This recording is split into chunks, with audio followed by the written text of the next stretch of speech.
We're going to call to order this City Commission meeting of the City of St. Pete Beach. Today is Tuesday, December 10th, 2024. It is 6 p.m. Let's stand for the Pledge of Allegiance, please.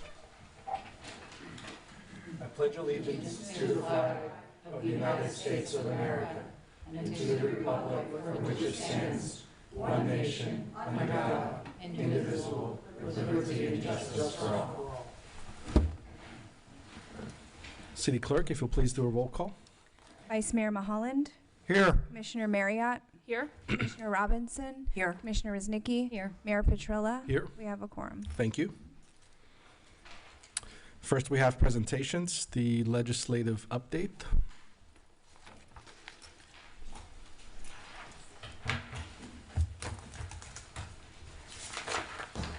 Good evening. Good evening. My name is Jim Taylor, Vice President of Shoemaker Advisors. I greatly appreciate this time just to give a quick update on what is happening in Tallahassee and what we think will be going on in Tallahassee starting in January, ending May 2nd. Did I just use this right here? Perfect. Well, again, happy to be here on behalf of the firm, myself and my colleague, Alan Susky. We're honored to represent this city. He can't be here today. He flies out of Tallahassee tomorrow morning.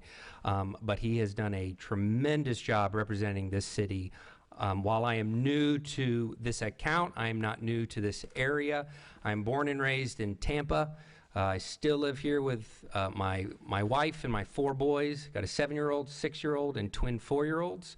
So I am thrilled to be here right now and missing putting them to sleep. My wife might be a little angry at y'all that I am here, but I am, again, happy to be here. Prior to being here at Shoemaker Advisors, I was the Government Relations Director at Hillsborough County for 7 years. Love local government, worked for a county commissioner. I understand the uniqueness of local government, of what you have to traverse day to day. I also understand how important it is to work with our lawmakers and our partners in Tallahassee, especially on the appropriations front.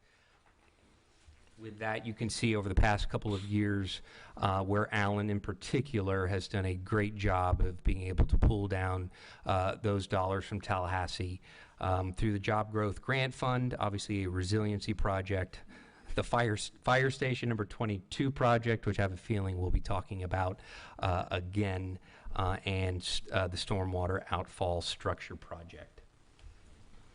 Now that the elections are over, we now know who our incoming leadership is going to be on the Senate side. It's going to obviously Senate President Albritton. He is in Polk County, Central Florida. His Senator Pro Tem is Senator Broder, who's from the Orlando area.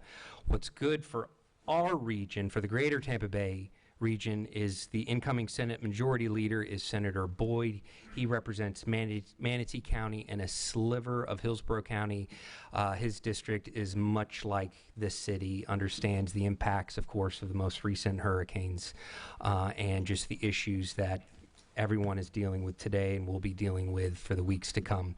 And then our Senate Approbes Chair, Senator Hooper, while his new Senate district is Pasco dominant, he is from Clearwater, was a fire chief there for a long time. So again, he understands this region very well. And then on the House side, we have Speaker Perez, who is from Miami-Dade, Speaker Pro Tem Duggan from Northeast Florida, and the House Majority Leader Tyler Siros, he's also from East Florida. And then again, good for our region of the Tampa Bay market is the Appropriations Chair, Representative McClure. He is from Plant City, and he has been a great advocate for our needs over on this side. So we are in position definitely for the next 2 years with our lawmakers, especially on the appropriation side, to be working with them, especially when it comes to hurricane restoration, resiliency, just getting things back up and running. Pinellas County Legislative Delegation, no change there. News actually that came out yesterday is Chairman Roussan went ahead and we have the delegation meeting, which is set for January 9th. That is a public meeting, so anyone that wishes to attend can go. The Pinellas County delegation will be there, meeting with anyone for public comment. Typically, Pinellas County, they do multiple delegation meetings. They'll have a separate one to take up local bills.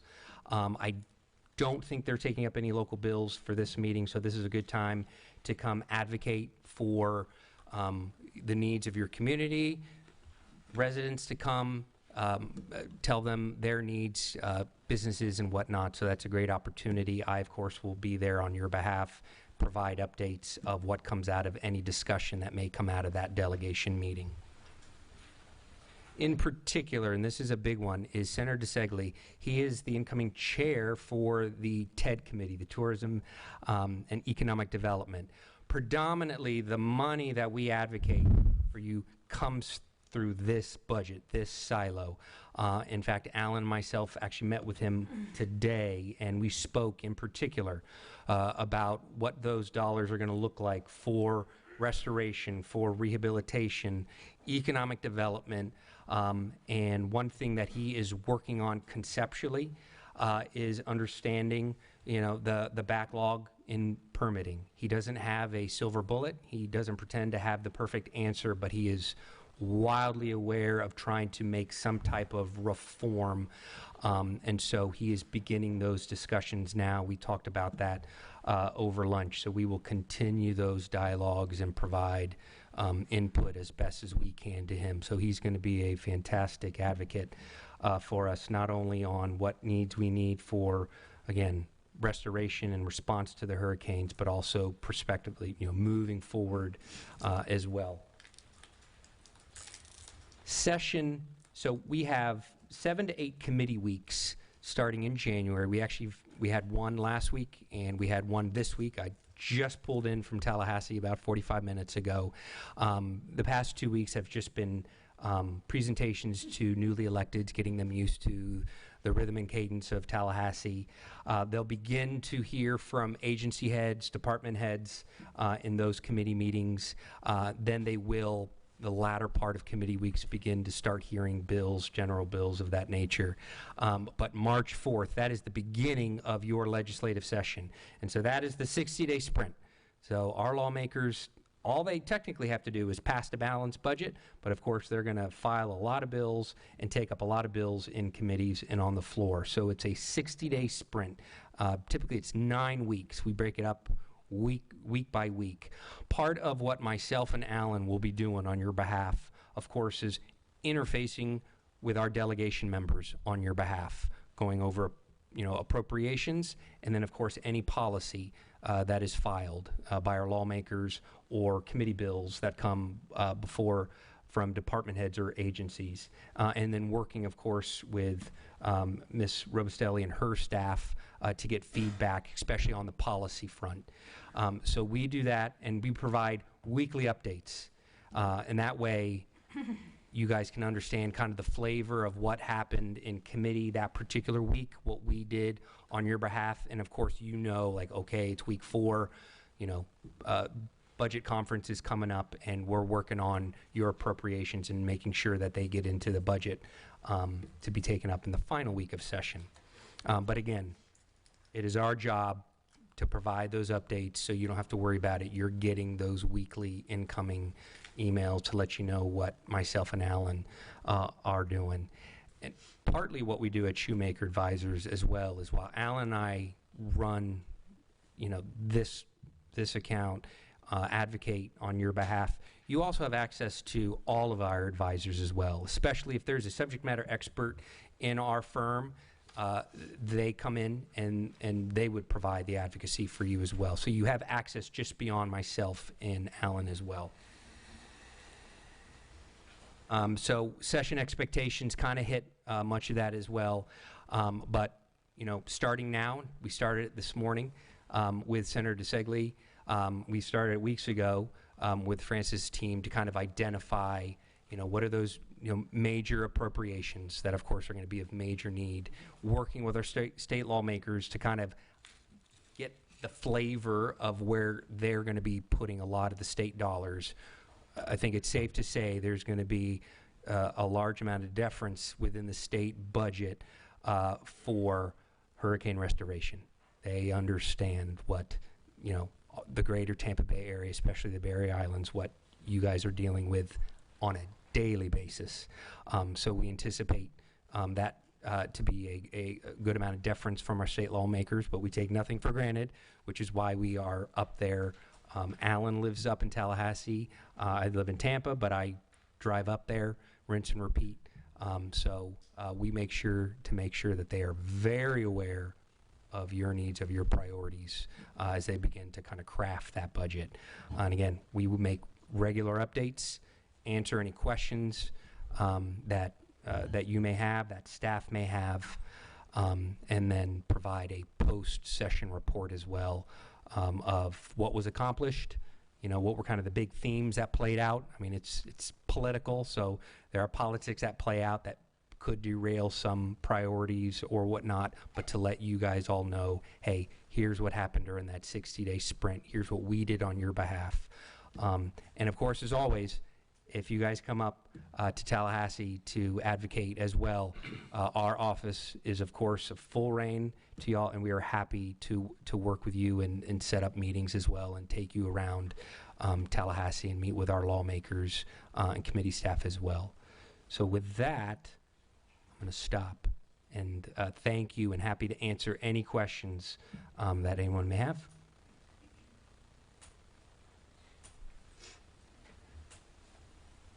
All right. Well, thank you so much. It's been a pleasure to be up here. Sir, actually, I will have a number of questions. Mr. Mayor, I was just waiting. Go ahead. Mr. Taylor, thanks for coming by tonight. I really appreciate it. Yes, sir. Obviously, you know that being a barrier island with old infrastructure and now just recently dealing with 2 major hurricanes, we have a number of issues, and like everybody else on the west coast of Florida, we want money. But I do have just a few nut and bolt questions, and then maybe a couple more specific questions for you. I'm going off memory, and please correct me, but I believe our monthly fee with you folks is $5,000 to $6,000. Is that correct? That sounds about right. Okay, $5,800. Madam City Manager, do you have that off the top of your head? Do you know? Okay, that's fine.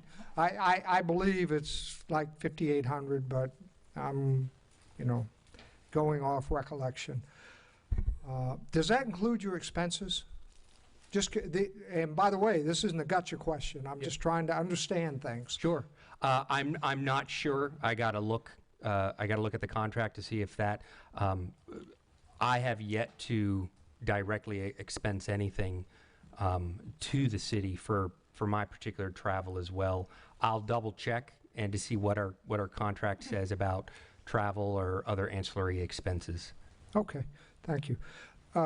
So Mr. Susky, who's not here tonight, is that how you pronounce his name? Yes, sir. Alan Susky. Okay. Yes.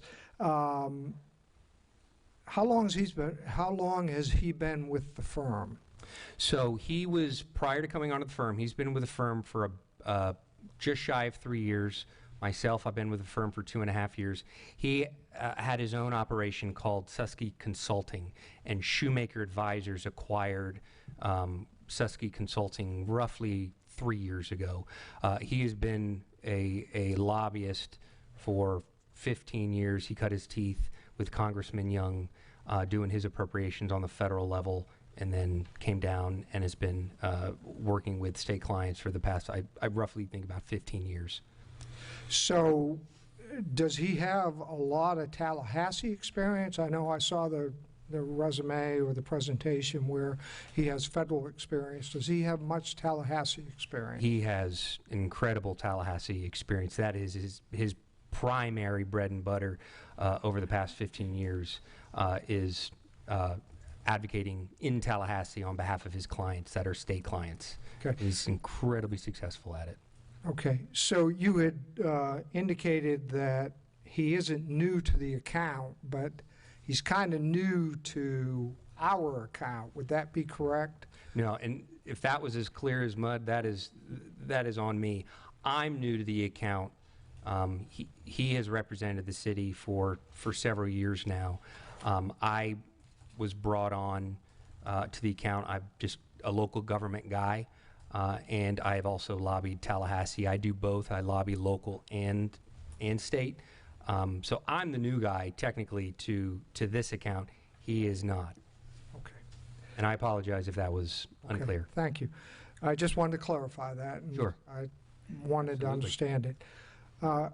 So it looks like, although I will say, I believe that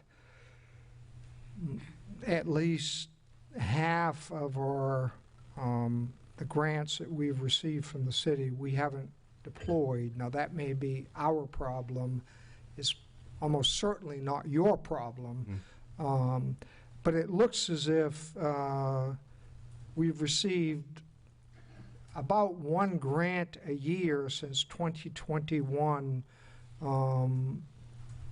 at least as a partial result of your firm's efforts, and a sum total of about $6 million based on the presentation. Would you say that that sounds about right? That sounds about right. Okay. But for purpose of clarity, that is one I'll be happy to make sure, if you would like, the exact dollar amount. That way you have clarity to understand what we have provided with our services. Yeah, I don't think, I mean, maybe one of the other commissioners wants exact dollar amounts. I don't think I need exact dollar amounts, because I recognize at least 3 of the 4 items on your list, and they do come up to, in rough figures, $6 million. And like I say, some of that hasn't been deployed, and that's partially on our side of things. But I wanted to understand that. So based on a cost of, let's just say, $70,000 a year, that the city of St. Pete Beach pays to Schumacher Advisories, or has paid, over the last 4 years, we've received a return of $6 million in grants from Tallahassee. Is that pretty much what we should expect for a city of our size, or is that maybe better than we should expect, or kind of right along the line? Because once again, it seems like we've gotten 1 score a year. Yeah. And I don't know the relation to any of that. I'm kind of new to government, so I'm trying Sure. to figure all this out. Yeah, I don't necessarily want to compare it necessarily to other localities, because your needs are different than another city's needs. Another city's needs are different, than yours. So I don't necessarily want to compare, because I don't, again, it's a bit different. But part of our job is to work with staff to identify, to say, hey, we're working with our appropriators in Tallahassee. We have an idea of how they want to appropriate funds. Okay, we've got beach renourishment, we've got a fire station, we've got a pipeline, we've got septic to sewer, fill in the blank, whatever that may be. It's part of our job as kind of helping you play chess to say, we think it is in the best interest to identify these 3 or 4 projects. And then once we identify that could be a $600,000 project, it could be a $3 million project, or anywhere in between. Because we have to be very clear in terms of cost. We don't want to be asking, for $40 million. They're going to look at us cross-eyed, and that is going to be ripe for a veto, no doubt. So it's also, we have to be smart with identifying those projects as well, because we've got to work with our lawmakers and get their buy-in as well, because once they agree to file an appropriation for you, in many respects, it becomes their project. And so we want as much buy-in as possible, and working with them, working with our appropriation staff as well, so that once we get it into the final budget and it is passed out of Tallahassee and it then goes before the governor, we are lobbying every step of the way until the governor signs the budget and releases his veto list, and hopefully we are not on that veto list. But I had to answer that question all the time when I led the government relations team at Hillsborough County, simply being like, you know what, you spend X amount on my salary, my coordinator salary, my contract lobbying salary. We brought you $5 million this year. We brought you $7 million this year. Overhead was only $300,000. I think that's a pretty good ROI. And so the numbers, just based on these numbers here, I would say it's been a very good ROI for this city. But we're competitive. We don't, we want to get as much as we can for you. And, we definitely think this year, with what we're hearing from our partners in Tallahassee, that, again, we think there's going to be a lot of deference in the budget, especially that TED budget, for, the response to the 2 hurricanes. So I'm hopeful we'll have another good year. Mr. Mayor, I promise I'll wrap up pretty soon. I have one more question, but you had mentioned something that I'd like to just drill down on a little bit. Mm-hmm. You'd mentioned pipeline. Mm-hmm. Was there a specific pipeline that you were thinking in the back of your mind when you mentioned pipeline for our city? I was just using broad examples. Okay. Of obviously we got money for the fire station. I do believe in conversations that got impacted again. But I'm just using different silos, examples, as you deliberate what those priorities and projects should be. Understand. We have a sewer pipeline that needs to be replaced really soon. Okay. That's a lot of money. So I was hoping you were going to tell me that that's what you were referencing, but I understand.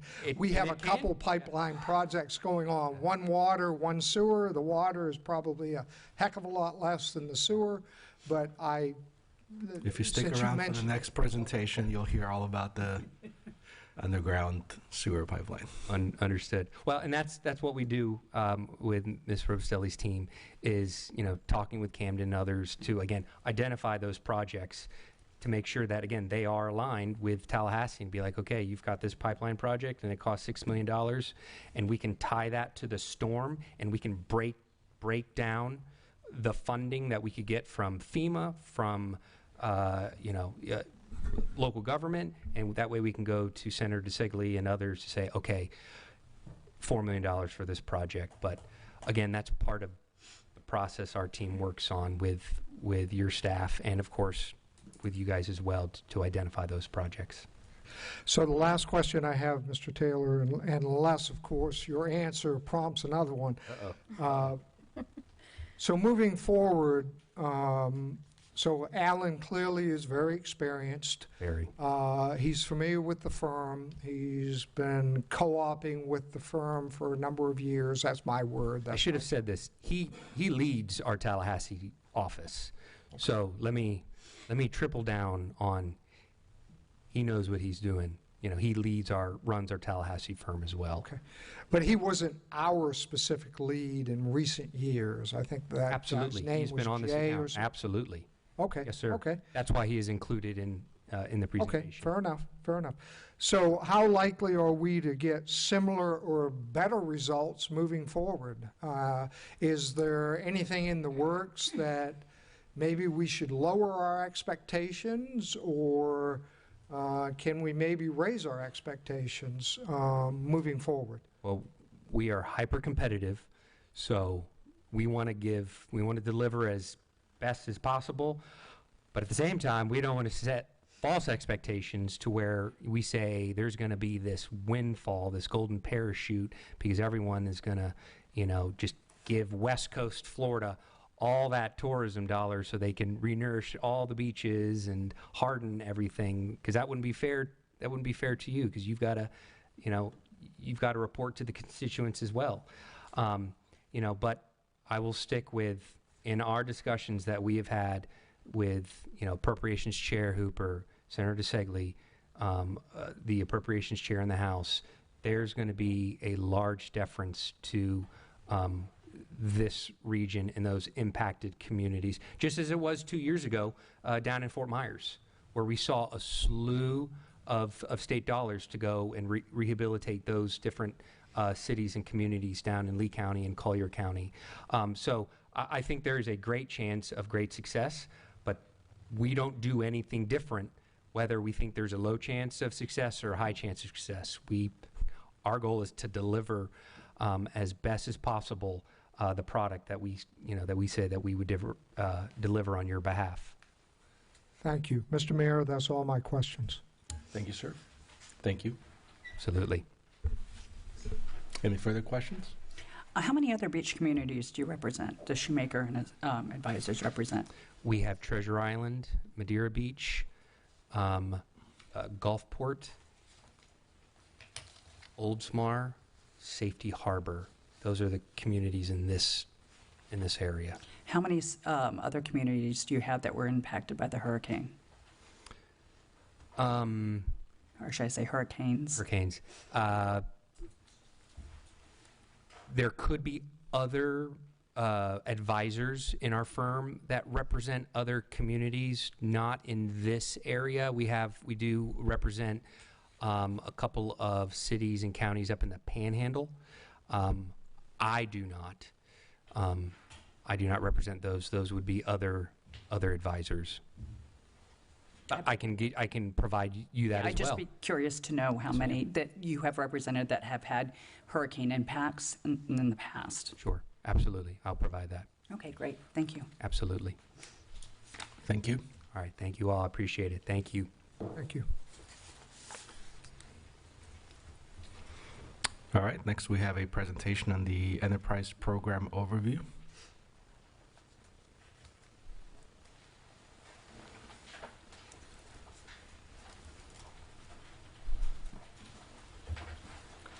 Good evening, Mayor, Vice Mayor, Commissioners, Charter officials. For the record, my name is Camden Mills, and I have the pleasure of serving as your Interim Public Works Director. This evening, I'd like to give an overview on our enterprise programs, which consist of our wastewater, our reclaimed water, and our stormwater. I'll touch on some of our level of service overview, some of the actions that are adopted in our budget and how we're meeting those or not meeting those level of service expectations. Go over our budgeted revenue and expenditures. We'll touch on our capital improvement plan, go over some of the preliminary damage assessment that we've collected so far to date associated with those utilities, discuss the current user fees, and then finally some areas of opportunity based on some of the observations that our team has had to date.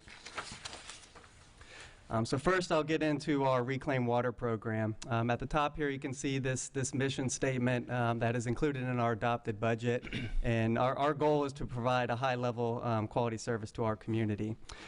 These action items listed here are taken directly from our adopted budget, and then I included a column here with either a check mark or an X mark on where we feel that we're satisfying that level of service criteria or not.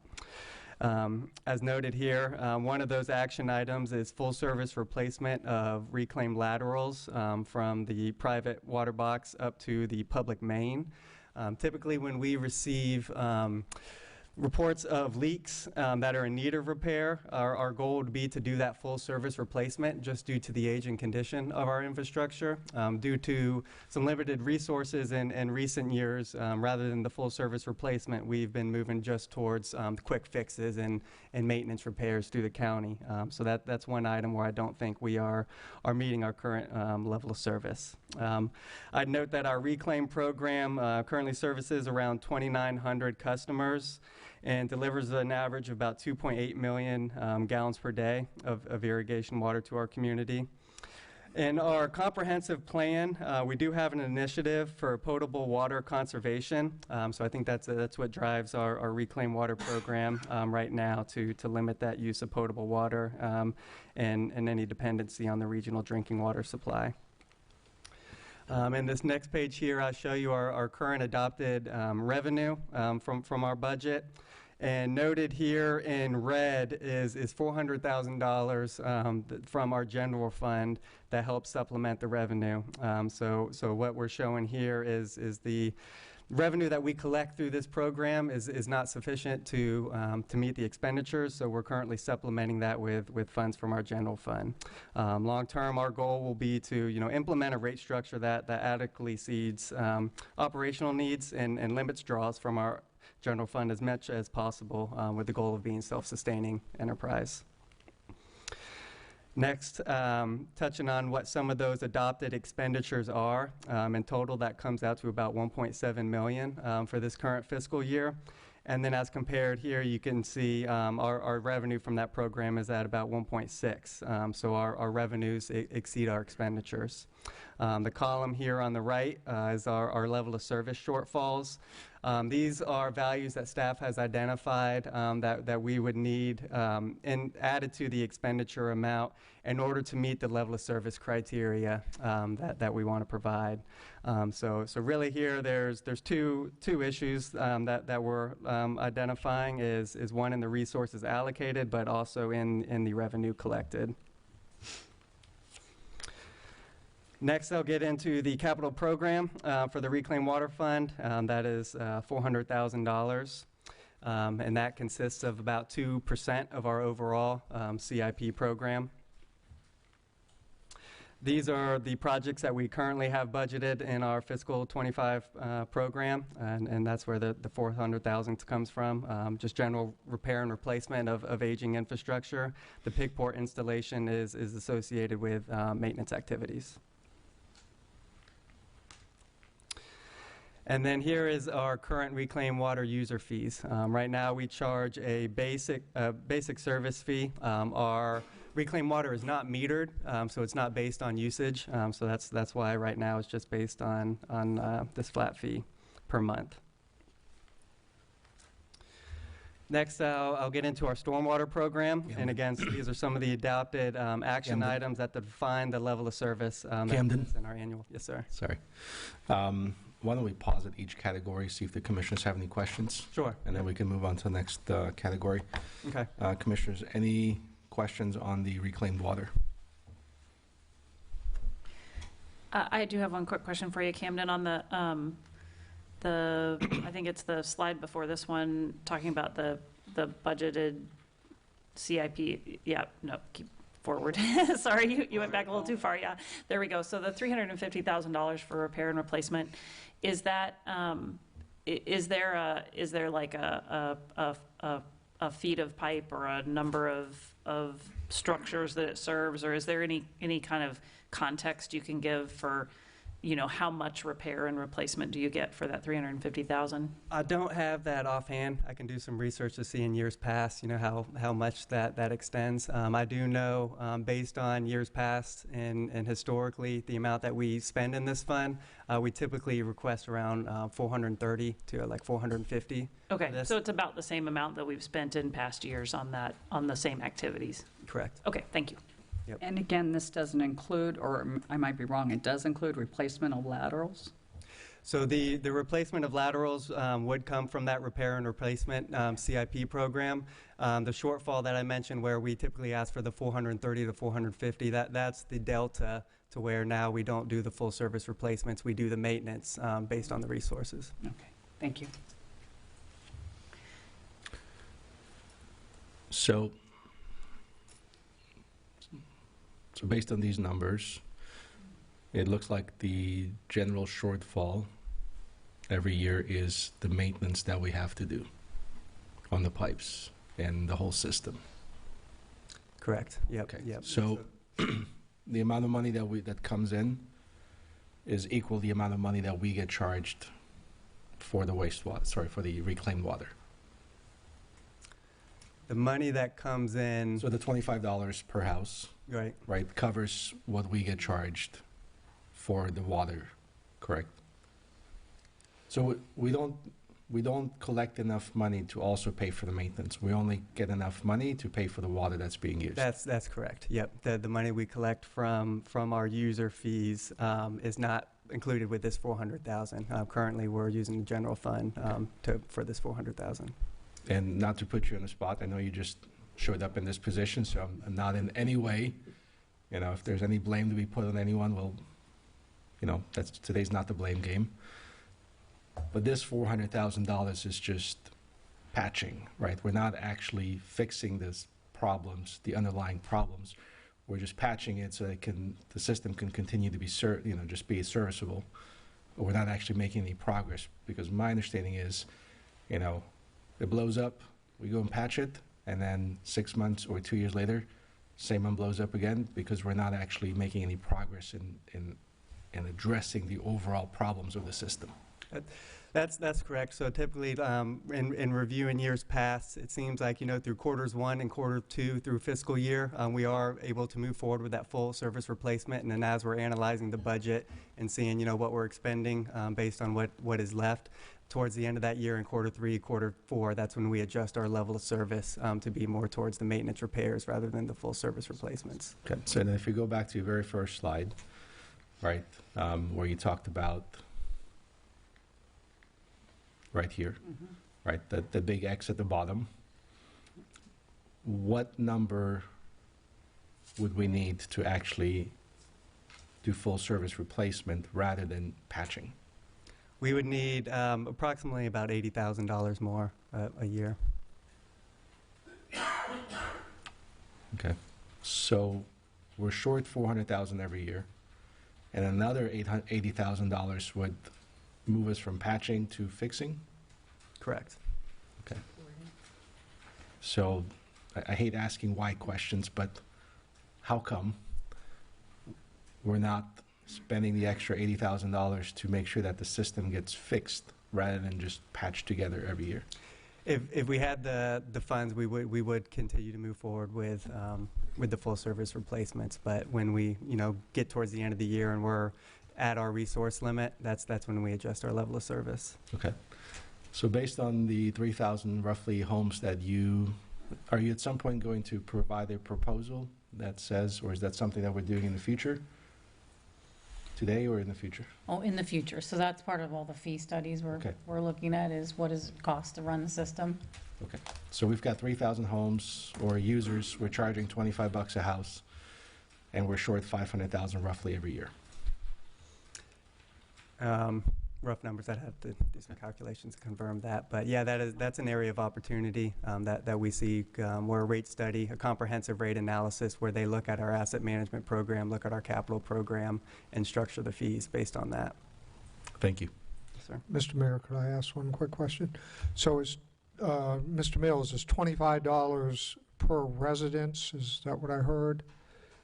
Correct, and commercial properties and multifamily are currently that same rate too. So a condo building with 50 units in it pays $25? For their first ERU, and then there's an additional $25 fees for every equivalent residential unit on top of that. And that's monthly? Monthly, Yeah. correct.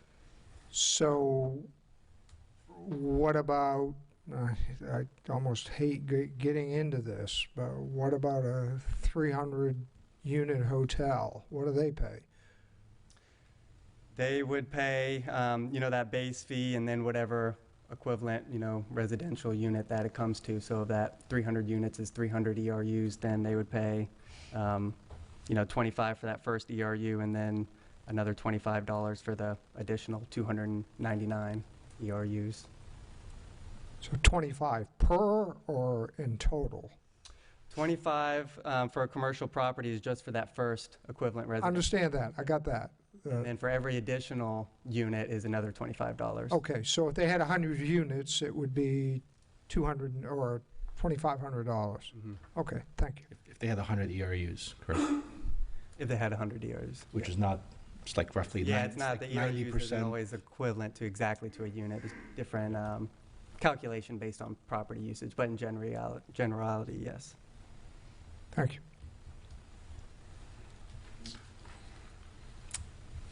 So then to touch on our stormwater program. So the first action item, level of service, is implementing a comprehensive system maintenance plan, including inspection, cleaning, and maintenance of assets. For this category, we do have developed the system of maintenance plan. Where our shortfalls are is in the implementation of that. Currently, the assets that our stormwater includes is all of our storm drains, all of our underground pipes, our outfalls, our tide check valves, baffle boxes, as well as retention ponds. And in the other two categories, we are currently meeting the adopted level of service for. And these, next we'll get into the stormwater fund budget, and again you'll see a similar theme here where we do have to draw from our general fund to help supplement the revenue that's collected from these utility fees. And again, our long-term goal would be to implement a rate structure that adequately services this fund, so we can be as self-sustaining as we can. This shows some of our stormwater fund expenditures that's budgeted for this year, currently at $4.6 million. And then below here you can see the number that was drawn from the previous slide that our revenue is $2.5 million. So again, the expenditures exceed the revenues. And then to meet the level of service, we are showing an additional $226,000 that would be added on top of that $4.6 million to meet all of our level of service needs.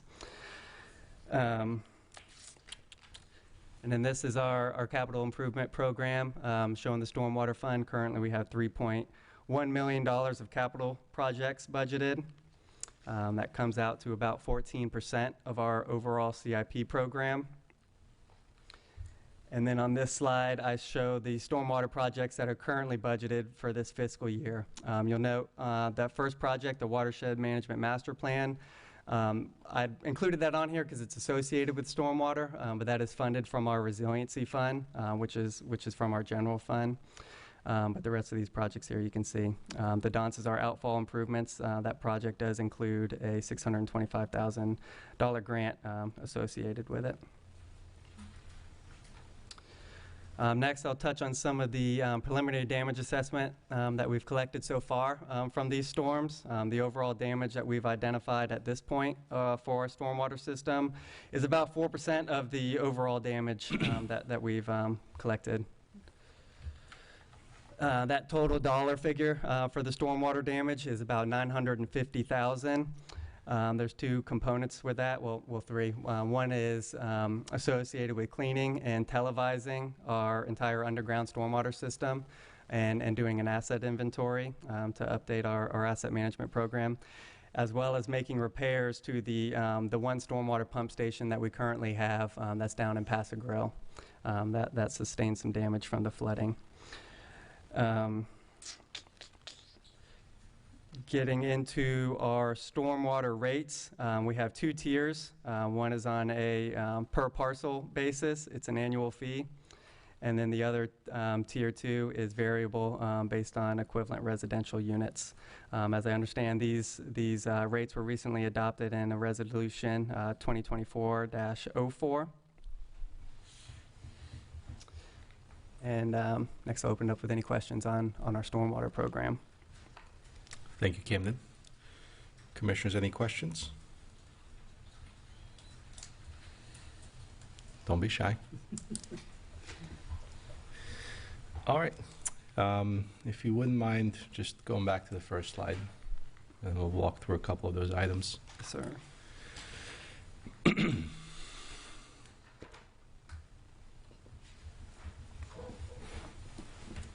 And it's going to feel like I'm putting you on the spot here, Camden. And I guess in the way I am, recognizing that you're not responsible for the issues that we currently have, but we're certainly going to be relying on you to help fix them, right? Mm-hmm. So when you say implement a comprehensive system maintenance plan, what what items would fall under that? That's a great question. So that would be reactive maintenance, so dealing with work orders as issues come up on a daily basis, but also preventative maintenance. Preventative maintenance side, some key components with that would be our tide check valves and our baffle boxes that are at our outfalls. Currently we have two workers in our stormwater department, and they are pretty much dedicated to reactive type maintenance. Historically, looking at previous budgets, preventative maintenance was accomplished through contracts, where we had different contracted services that helped out with that routine maintenance. As I understand, the last couple of years, those contracts have not been in place. So that's something that we're going to be working on advertising, getting those secured so we can meet the needs of our preventative maintenance as well. So from a level from 0 to 100% over the last, I don't know, 5 years or so, how much preventative maintenance have we been doing? I don't have that number off the top of my head. I'd have to do a little more Would you research. say we're meeting our expectations for preventative maintenance, or we're not? I would say we're not. As I understand, I think it's been at least 2 years since we've had a contract in place for our tie check valve cleaning and our baffle box cleaning. And that is, affects some of our outfalls in our lowering line neighborhoods. So I think we fell short of that currently. Okay, so just want to make sure that I understand what you're saying. So if I'm not repeating it correctly, please correct me. Have we done any maintenance on our baffle boxes and outfall in the last 2 years? To my understanding, we have not done that preventative maintenance on those structures. After these storm impacts, we hired, we used state resources through a mission request to have a contractor clean some of those baffle boxes. And based on, the conditions of those looking at it, I think it's been some time since those have been serviced. Okay. Were you under the impression that those items were being taken care of, and we just found out after the storm that, gosh darn, we haven't been doing anything for 2 years? No, I think our team was aware that preventative maintenance was lacking. Okay. So the reason I'm keep hammering this point is because I think this is an important point for the commission, the public to understand this, that we've been told for years that our systems are great, that we're doing, continual maintenance. I mean, how many conversations have we had about flooding? And we're told everything's doing great. It's just, we're not sure where it's coming from. And then there's no maintenance on the tie check valves? As I understand, in my time here, that we haven't been conducting that preventative maintenance on Okay. tie So check. again, I want the public to hear this as well, understand this, right? Because you were told the same things that we were told. And if it wasn't for the storm, and if it wasn't for having a new city manager and a new interim public works director, who are actually looking into all of these things, I mean, we're not engineers. We're not out in the field here, the commission. We're broad information, and based on the information that we're provided with, we have to make decisions. And the information that we've been told for years is, we're doing all the routine maintenance that has to be done. We're not sure why these things are constantly failing. Well, here's your answer. If I sound mad, it's because I am mad. I understand. And I'm not, and Cam, you're in an unenviable position to have to stand here, and I feel bad that you have to answer these questions knowing that you did not cause these problems. But I applaud you for being here and answering these questions directly.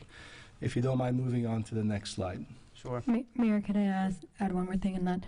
Because I did hear Camden say, Mr. Mills say, that if anything, it hasn't been an effective maintenance or consistent maintenance. It's always been reactive. Because I agree with Mayor, how many times have we talked about Paso Grill, Don Cesar, Bella Vista, Yeah. On and on, many emails, but I know it hasn't been consistent maintenance or repair. It's always been reactory, not a schedule. I don't think I've ever seen consistent maintenance. I don't even know if 2 years prior, I don't know what that contract even looked like. The outfalls, I think, were constructed or were under construction during that time, but had been told the importance of having to maintain them and then knowing that they hadn't been, right? So when we approve as a city outfalls, it was always asked, well, what's the money to maintain them? Because we're putting all this new stuff out there, but we are not budgeting what the true maintenance, consistent maintenance, not reactory. Like the barnacles are growing. Yeah. Okay, let's go. And I know you guys went out recently, maybe it was a week, 2 weeks ago or something like that, to try to clean them out, to see if we can get these things working again. Now, of course, we have damage as well, so I'm sure you're finding that out, but that our city truly doesn't have a budget, which I think is what you're trying to tell us, is we don't have a true budget, staff positions that just work on maintaining and cleaning every outfall, stormwater drain out there all the time on a weekly basis. I agree with you, and my concern is, right, the staff comes to us every year and says, here's the money that we need, here's the projects that we need to work on, here's what it's going to take, right? Yeah. Mm-hmm. Have you've been Yes, paying it is. attention and watching for a long time, and I've seen you before from there and now from here, always talking about flooding, tide check valves and so on. Have you heard at any point that we've got a $2 million annual deficiency? No. Oh, not for maintenance, no. No, just in general, for the stormwater program, we're looking at what, $2.5 million deficiency, right? And that's not including what it would take to actually get us to doing a good job, another $226,000 a year, right? The information that we've been fed as a commission, whether intentionally or through negligence or incompetence, I don't know, has not been accurate.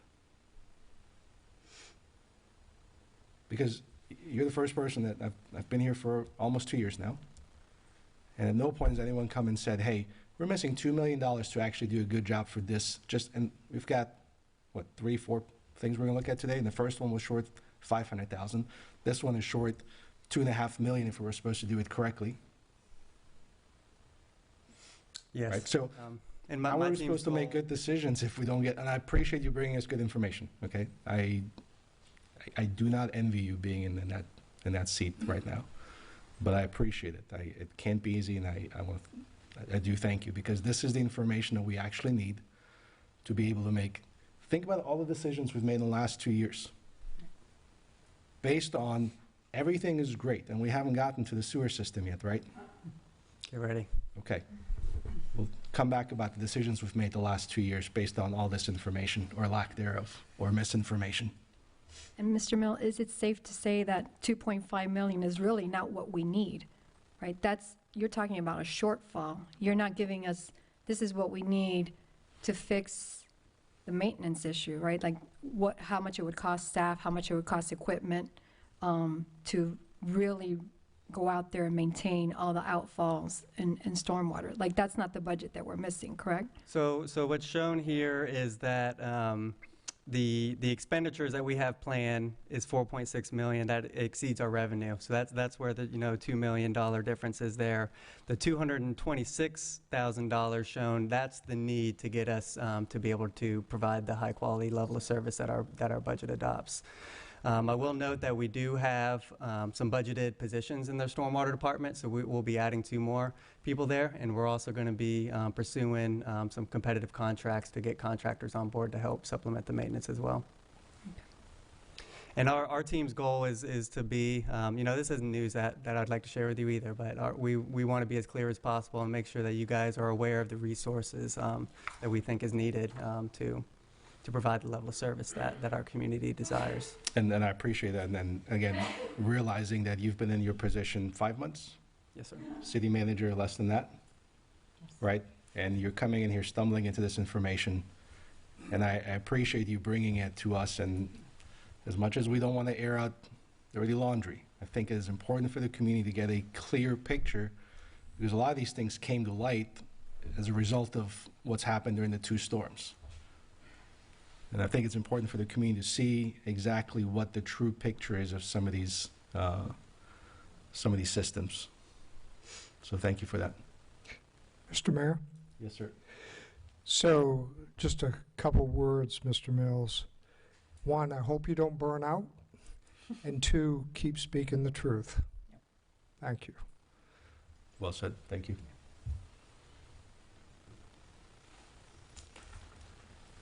So next we'll get into our wastewater program. Again, same mission statement, providing a high quality level of service to our community.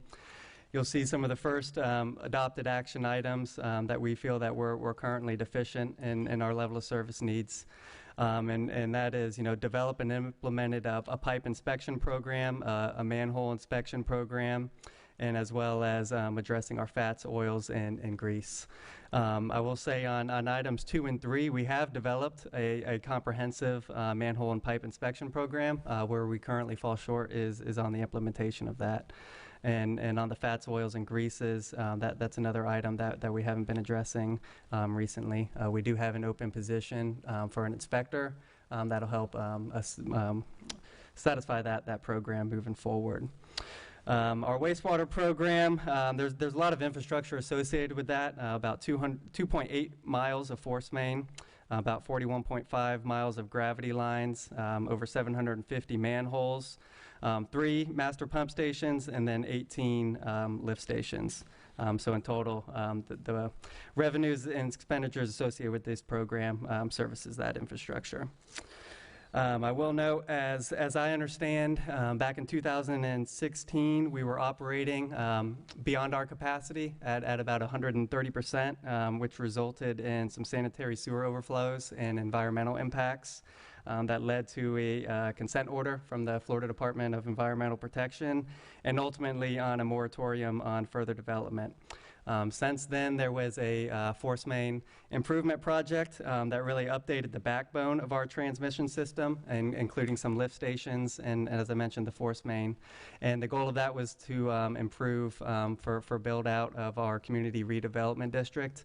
However, I would note that the system does not currently have full capacity to build out all of the island's parcels per our comprehensive plan due to the limitations at the bottleneck, which would be our master pump station 1. Is your slide current?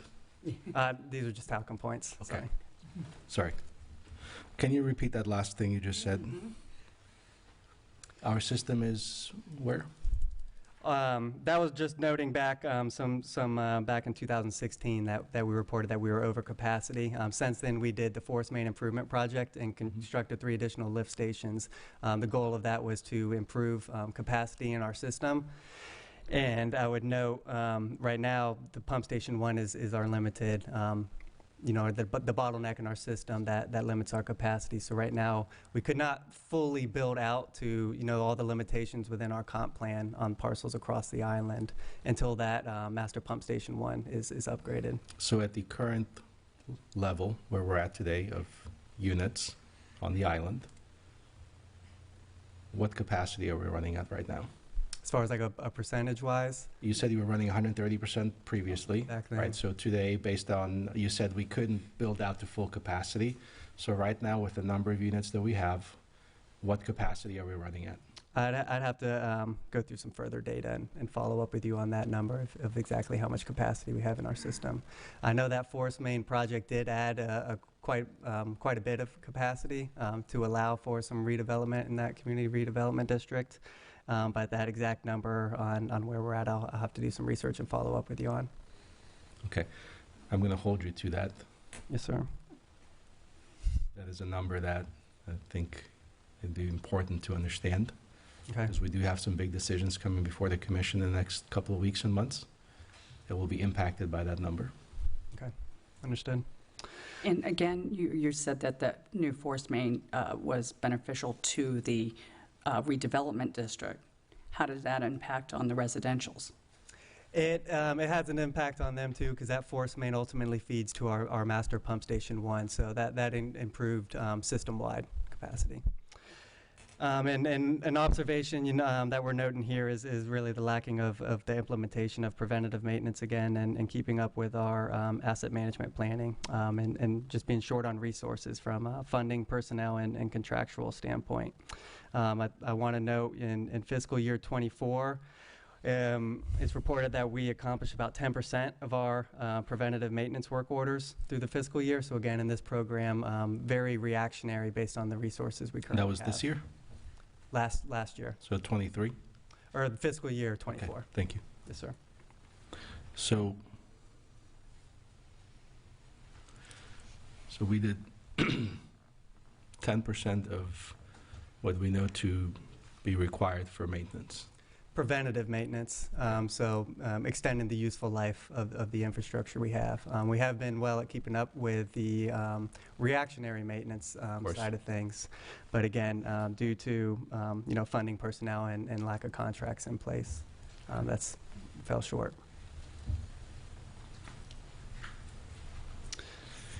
Here is again the revenue from our adopted budget, similar theme that we draw from our general fund to help supplement the program. This $3.8 million is dedicated to that Master Pump Station 1 rehabilitation. When large capital projects happen over time, it's not untypical to draw from your general fund, but not something that we plan to do every year. Our goal, like with Reclaim and Stormwaters, we want this to be as self-sustaining as we can. This shows some of the budgeted expenditures in fiscal year 25, totaling about $15.3 million. In order to meet the level of service that's adopted, we're forecasting that we would need an additional $1.6 million. And then you can see here on the bottom that the revenue collected from our wastewater fund is only $9.4 million.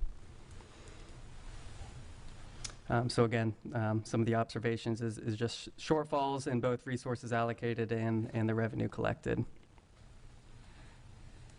Next, I'll get into our capital improvement plan for our wastewater fund. We currently have $7.3 million budgeted in our CIP. This equates to about 31% of our capital improvement program.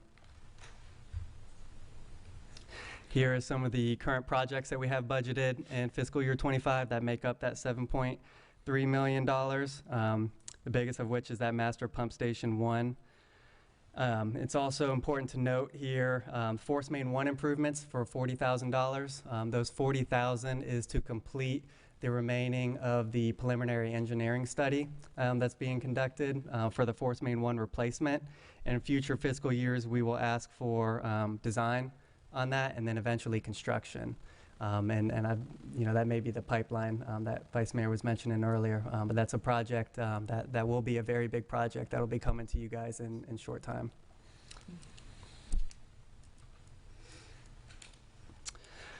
Next, I wanted to touch on our Wastewater Pump Station 1 and some of the funding specifically tied to that. We have a Florida Department of Economic Opportunity Job Growth Grant associated with this project that's providing $2 million of funds. Here's the timeline, just a brief overview. From my understanding of this project, in 2022 we were awarded the grant from FDEO. In March and May of 2024, we amended the grant agreement to ask for some extensions as well as refining some of the scope. In October of 2023 or of 2024, our city manager reported to you that that grant was terminated, and on November 4th, the FDEO agreed to reinstate that grant. They agreed to reinstate that grant under 2 compliance conditions, one of which is that we provide proof of all purchase orders associated with the drawdown of that $2 million by February 1st of 2025. And that we also provide all reimbursement requests by April 11th, 2025.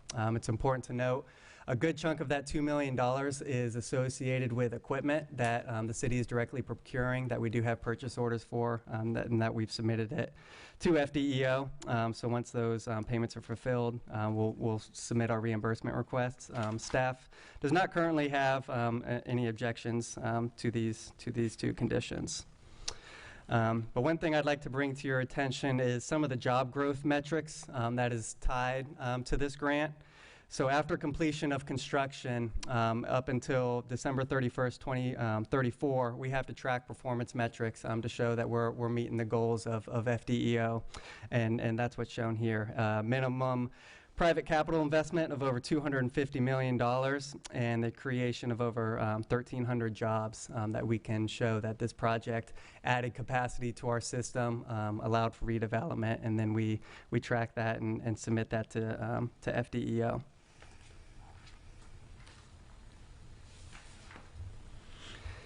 And then on this slide, this shows some of the redevelopment projects that were associated with this grant application. So currently, unless we receive direction otherwise, we are moving forward with administering this grant. Next, I'll get into the preliminary damage assessment associated with 2 hurricanes for our wastewater system. That comes out to about 35% of the damage that we've collected to date. And that comes out to about $7.6 million. A majority of that damage was from Helene, sustained from the flooding. That was damage to some of our electrical components that were submerged from the water and rendered inoperable. And from Milton, we received some minimum damage from there. I'd like to note that we have ordered some temporary control panel replacements for those panels that have been damaged directly from our manufacturer. The goal from that is to get the 5 bypass pumps that are still currently online to be back to pre-storm conditions. We anticipate that the installation will be operational within 2 months on those systems. We're still waiting on lead time from that manufacturer. But those temporary control panels will allow us to keep the system operational and functioning, but we will still need to move forward with permanent panel replacements, which need to be built by the manufacturer. The lead time that we're expecting on that is about 8 to 12 months. Would we be looking to raise the height for those control panels? We are, yep. On some of our critical lift stations, we're proposing to add some mitigation measures and to be a little bit more resilient. The goal there is to be able to, when we are impacted by a storm, to be able to bring back online some of our critical infrastructure like our fire station, City Hall, Public Works as quickly as possible. On here, showing some of the damage to our master pump station 1. To date, we've performed about $131,000 of emergency repair work. The remaining work left to get that to pre-storm conditions is about $1.9 million. And this lift station facility is insured, so we'll be pursuing insurance claims. We'll also be submitting our damage assessments to FEMA. Our 20 other lift stations, the emergency work conducted today is about $450,000. The remaining work is about $3 million. So in total, we're about $3.4 million worth of damage sustained to that infrastructure. The insured value shown on here at $1.9 million is for lift stations 2 and 3. We're currently coordinating with our insurance company to see if the other 18 lift stations are also insured as well. And we've submitted our damage assessment to FEMA. So as we work through our process of storm recovery, and we start to get more concrete numbers from our insurance and FEMA, we'll be sure to share that with the commission. And the last damage component is our underground pipe system and our manholes. We're proposing $2 million to do a cleaning and flushing and televising of our system. And lastly here, I'll get into our wastewater user fees. So as you can see, these fees were recently adopted in Ordinance 2024-06. These are monthly rates that are the same for residential and commercial usage. As you can see in the previous slide, the revenue that's collected, and I know these fees were recently updated, but not too much different than what they were previously. So believe, we still have a shortfall between what we're collecting and what we plan on expending based on providing a high level of service. Would you like to take some questions now, or would you like me to touch on some of the areas of opportunity? Let's do questions. Okay.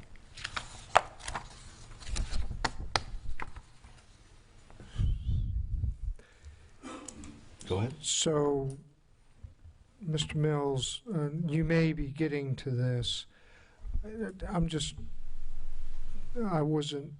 I didn't participate in the early budget process this year. I wish I had have, but I didn't. So our fees for sewer, how we pump it to St. Petersburg, just so I understand things, and it looks like we base our rates based on the number of gallons we pump over there. Is that how we base our rates? I currently couldn't tell you exactly how those rates are based off of. From my understanding, I don't believe like a comprehensive rate study has been conducted recently, so I'm not sure exactly how those rates were determined.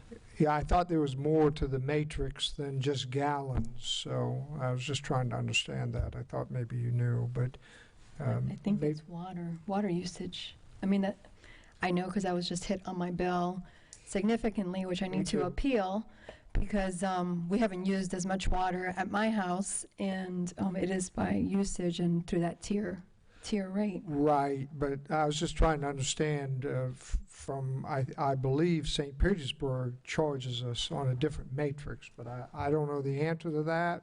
That's why They do. I just don't have those values on hand. Okay. Well, I think that's something we probably, moving forward, need to understand. I think we've all operated under the assumption that it's based on gallons. I certainly have. And maybe it is, but I think there's more to that matrix than maybe we all think. And I think we probably, moving forward, because we've got a lot of decisions, there's a lot of work that needs to be done. You know better than anybody. There's a lot of work and a lot of money that's needed here, and it's not all going to come in the form of insurance or FEMA or the like. So we're going to, in the next several months, have to be taking some hard look at a number of things. So I'd like to maybe understand that a little bit better, just what that full matrix is. Is it just strictly gallons, or is there more to that story? And I sense that there may be more to that story, and I think we need to understand that before we start making budget decisions moving forward. Understood. Yes, the monthly rate charged to the residential and commercial is based on gallons usage, but how we set that rate, that should be based on maintenance needs and capital needs, and include, different components. Well, and also what we're charged, right? Because there is, And what we're charged. right, because there's not a direct linkage between a resident's gallons and what the city's getting charged from St. Petersburg for sewage. Is that not correct? I thought there was more to that story that apparently none of us fully understand, but I at least have a sense that maybe there's something else there. It is based on gallons that we send to St. Pete, the charge that they send to us. But our overall rate structure, it should encapsulate that, what we have to pay St. Pete, but it should also incur, maintenance and capital needs. So they only charge us based on gallons? Yes, as I understand, but I'll think, confirm that and follow up. Maybe if you could clarify that. Okay. I don't know. If I knew, I wouldn't be asking the question, but I think there may be more to that story. Okay.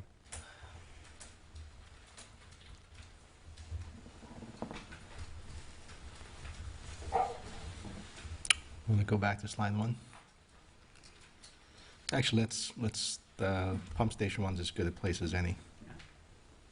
Okay.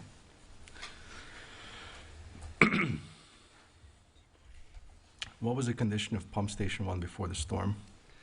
It was in need of replacement. It was near the end of its useful life, so that we did have a CIP project programmed for rehabilitation at that. So, yep. And you mentioned earlier that the bottleneck is, one of the bottlenecks is pump station 1? Correct. All sanitary sewer flows on the island ultimately go to that master pump station 1 before it's discharged off the island to St. Pete. Okay. Just correct me if at any point my analogy falls apart here.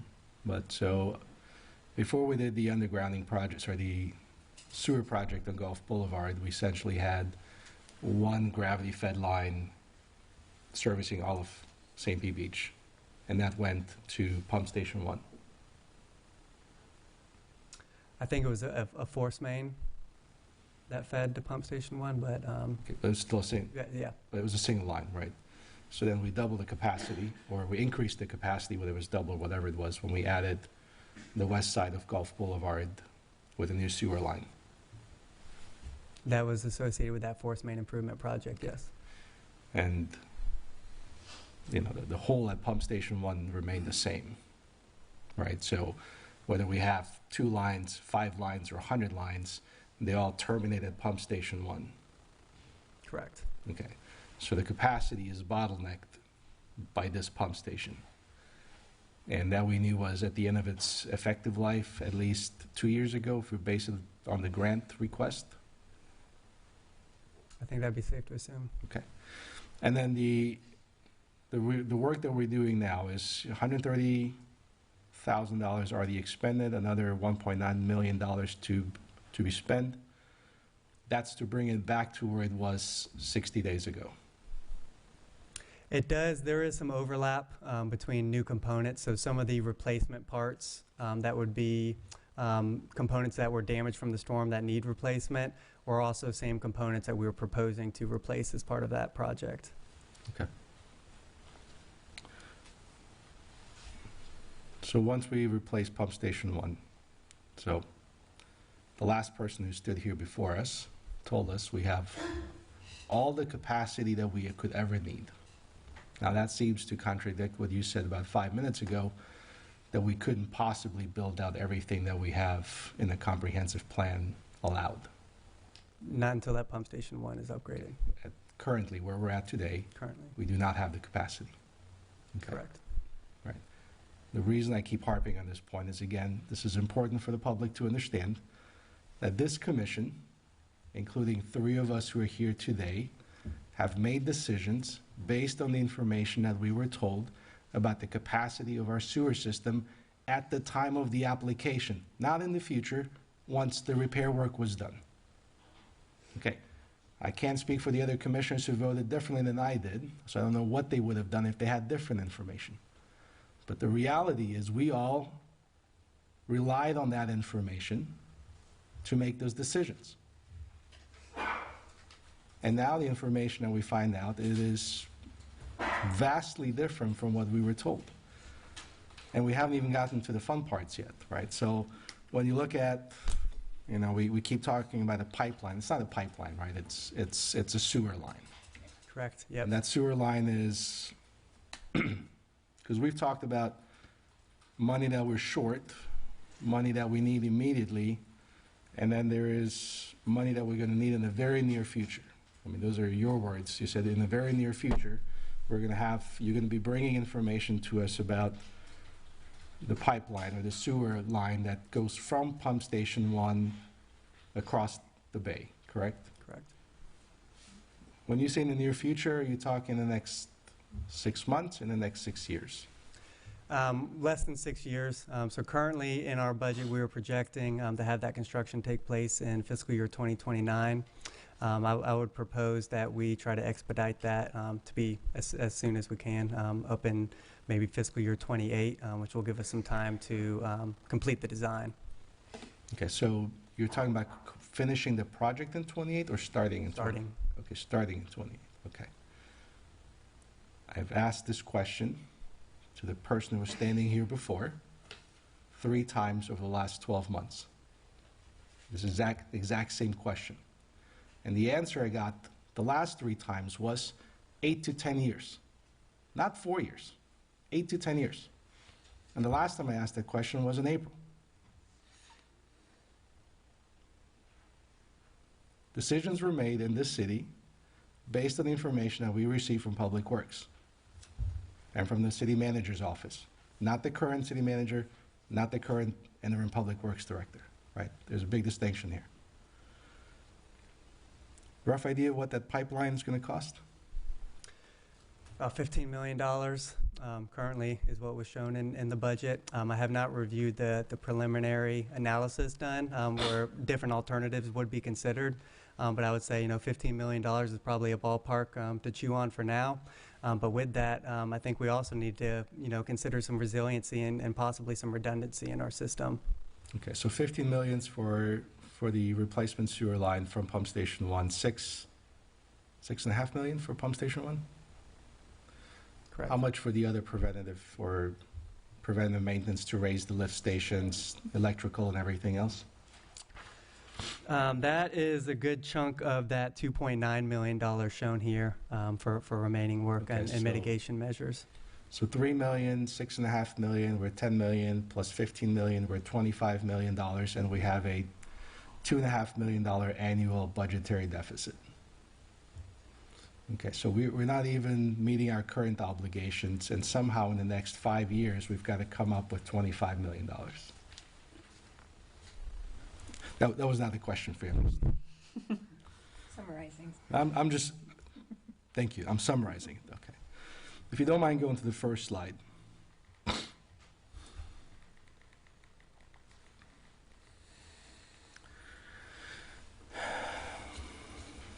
And I'm going to apologize if I sound mad, it is because I am actually livid would probably be more appropriate. So you're telling us we're doing roughly 10% of the maintenance that we know we should be doing, preventative maintenance. Okay. So we're not even, forget doing the maintenance, we're not even inspecting our pump stations, we're not inspecting our manholes, we're not inspecting our pipes. We are inspecting our lift stations, but our manholes and pipes we can improve on. Okay. So we're not even doing the basic inspection to find out if we need to be doing preventive maintenance.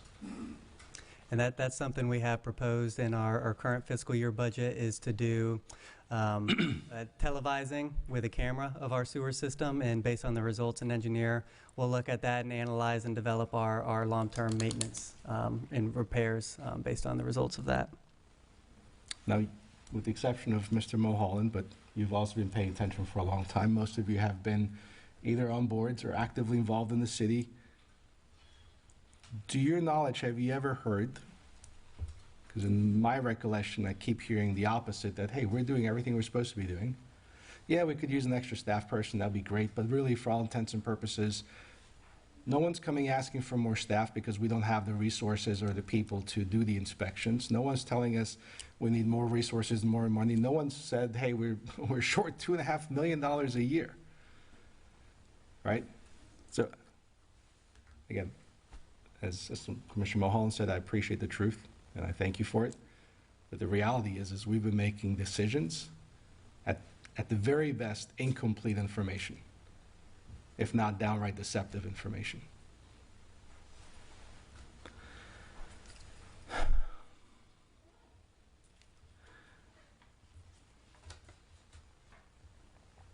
I wish I could read my own handwriting.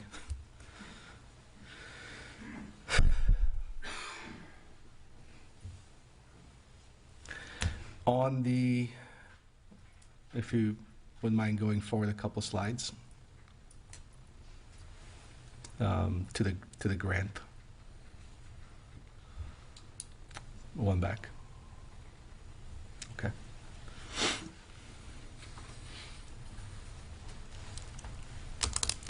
So we received a grant 2.5 years ago, because 2.5 years ago, well, we received a grant 2.5 years ago because probably 3 or 4 years ago, we knew that pump station 1 was deficient. Then we've amended the grant, and then in October, the grant was terminated. Can you please explain to the commission and to the public the circumstances under which the grant was terminated? The circumstances on which the grant was terminated was based on the fact that we had not provided any drawdowns on that $2 million up to date. So FDEO was concerned that the fact that we had not submitted any requests for reimbursements up to that point, that they weren't going to be able to obligate the funds and on their side of things. So, sounds like we were derelict on paperwork. I think at that point we hadn't exhausted the funds yet. We recently just secured those purchase orders for that equipment that I mentioned just in the time frame that I've been here. Okay. But a simple phone call to them would have been like, hey, we're working on this, you know. So what caused them to take a drastic step to the point that they say we're going to terminate your $2 million grant? Based on not being able to not requesting any funds, and I'd like to note too, those amendments that were done prior. Originally, this grant was slated to be complete, I believe, in June of 2024. So that was one of their main concerns, was, you know, we were past that date of the original grant and hadn't shown any progress on that. So this grant is tied to Pump Station 1, right? So generally the way it happens, just for the public, right? You say you have a project you want to work on, you want to replace a pump station. The first thing you do is you go get plans and engineering done, right? Design. Correct. You have your design, then you go out and you get bids. right? You get bids, you bring them before the commission looks at the bids, they vote, and they approve one of the bids, and then work commences. So in this four-stage process, where are we today? In this process, the design plans are completed, the construction contract has been awarded, and now we are in the process of procuring materials. And then once those, some of them are long lead items, and once those are closer to being to deliver is when we'll break ground on construction. But we do have the contractor secured and are regularly meeting with them. So this was based on the original grant application. We were supposed to be done with this project 6 months ago. And so far, we haven't even finished procuring all the materials that we need to break ground. Correct. Okay. And I know you all think, why does he keep harping on about this? I want you to understand exactly the situation that we're facing and where we are in the city. And kind of how we got here today. You know.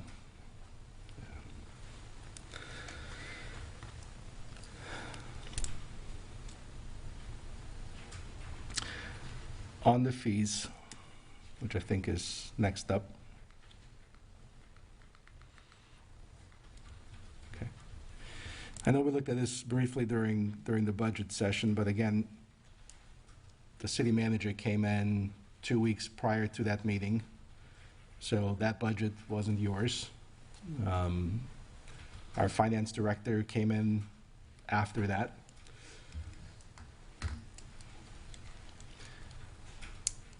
Based on the numbers that you're telling us, so you're saying these are expenses and here are receivables, right? Roughly, we take in about half of what we need,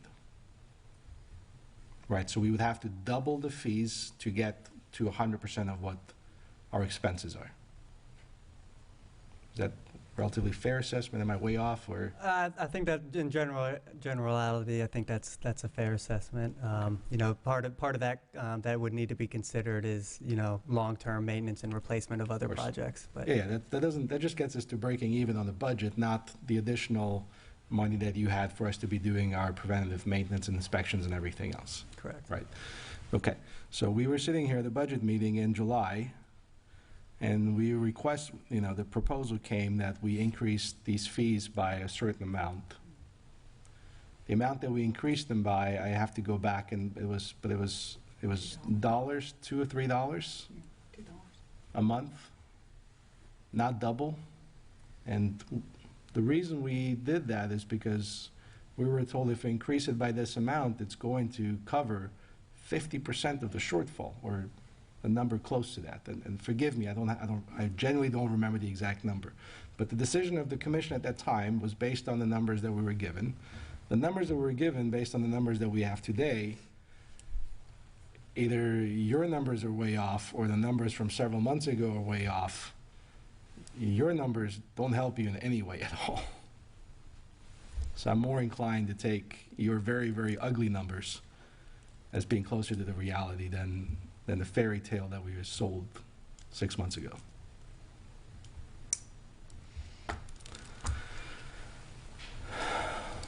Okay.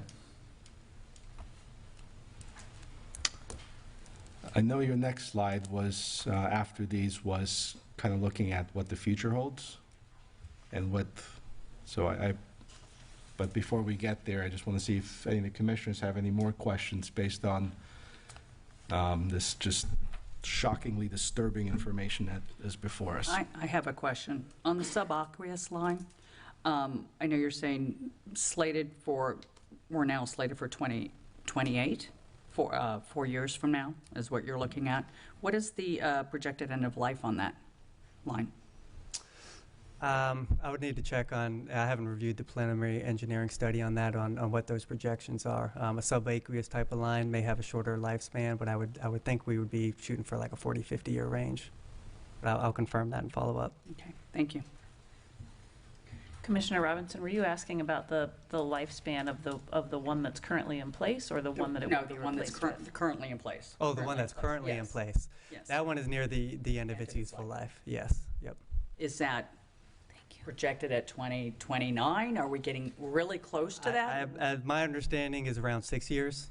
Okay. from now. So we're going to start this in 4 years with a 2-year, but not really, because it'll be 2029 by the time it's completed.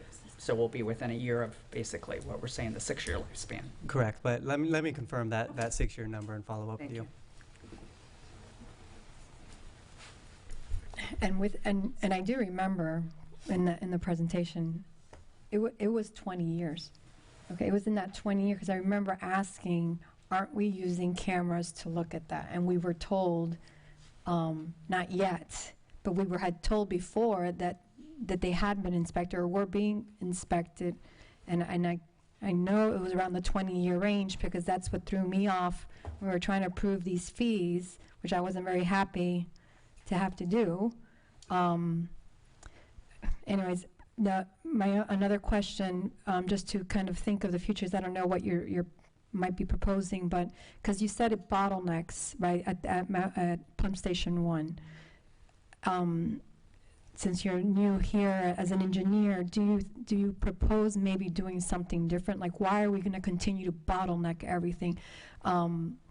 If we have 2 lines running down Gulf Boulevard, why not have another pump station and I know this is money, but again, I'm thinking if the life of it is 40, 50 years, then we'd be talking about this again, that it's bottlenecking and doing the same thing, and maybe then we've added more capacity already to that line.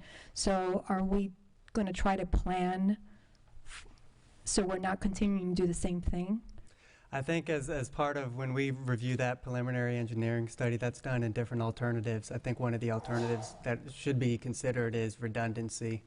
So we're not dependent just on one station or one line. Of course, there's additional costs associated with that, but I think that from a benefit cost standpoint, that's something that should be analyzed and will be analyzed. Do you know if this is one of the priorities that might have been mentioned? We had the lobbyist speaking to us earlier today and mentioned priorities from the city, but is this one of the things that, okay, I see the nodding on that side. So I have submitted initially an appropriations focus on this pipeline across the bay, as well as Fire Station 22.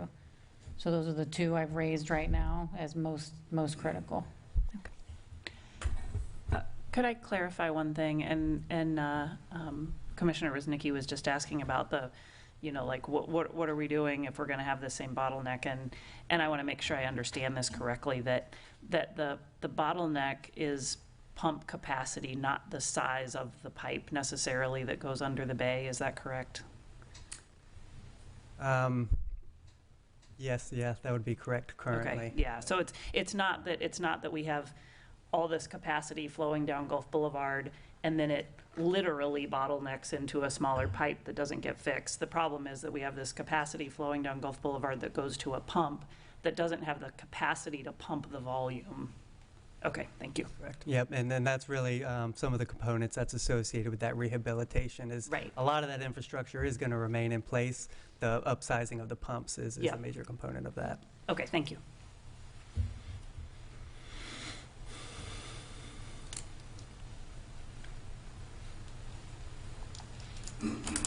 Okay, to move on. So next, I want to touch on some of the areas of opportunity that we've seen so far. First is, performing a comprehensive enterprise utility rate analysis. I would recommend that we conduct that for all 3 utilities. I think the theme we've seen here is that we're underfunded in fees globally. As I understand, the last stormwater rate study was conducted in 2011. I'm not sure on when reclaim or wastewater study was last conducted. But really our goal would be, address current disparities and create a more balanced rate structure that's fair and equitable, but also, serves and supports our level of service. Next would be stormwater and wastewater system cleaning and televising system-wide. That'll help restore some of the capacity in the system and help us analyze the results of that data collected to plan for operational and maintenance as well as capital improvement projects moving forward. Propose to update our stormwater asset inventory and GIS. This will help us with our work order management. Currently, some of those baffle boxes and tide check valves, we don't have inventoried in that GIS environment. So getting those inventoried as well as the remaining balances of our Overall infrastructure will help us plan forward for maintenance. Next would be securing contracts for our routine preventative maintenance. That'll be generator maintenance associated with our lift station, commercial diving services for our stormwater outfalls and tide check valves, and pump trucks and pump take services for our lift station wet well and manhole cleaning. I'm proposing that we restructure the organization structure within our Public Works Department to serve more efficiently, and also fill some of our budgeted personnel positions that are currently open. And ultimately, adopt level of service criteria based on our community needs. For instance, right now, I don't believe we have any adopted level of service to address tidal flooding. So that's something I would like to identify in a policy and get that adopted. And I think that can be accomplished with the update to our watershed management plan. And thank you for your time this evening. Open up for any other questions. I have one question.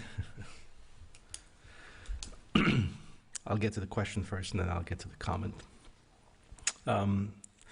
Looking at these three major systems that we have and the significant budgetary deficiency that we've had for each one of them, and I know you haven't been around long enough, but is this something that is this year, or is this something that was the same thing happened last year, the year before, the year before? I can't speak to that.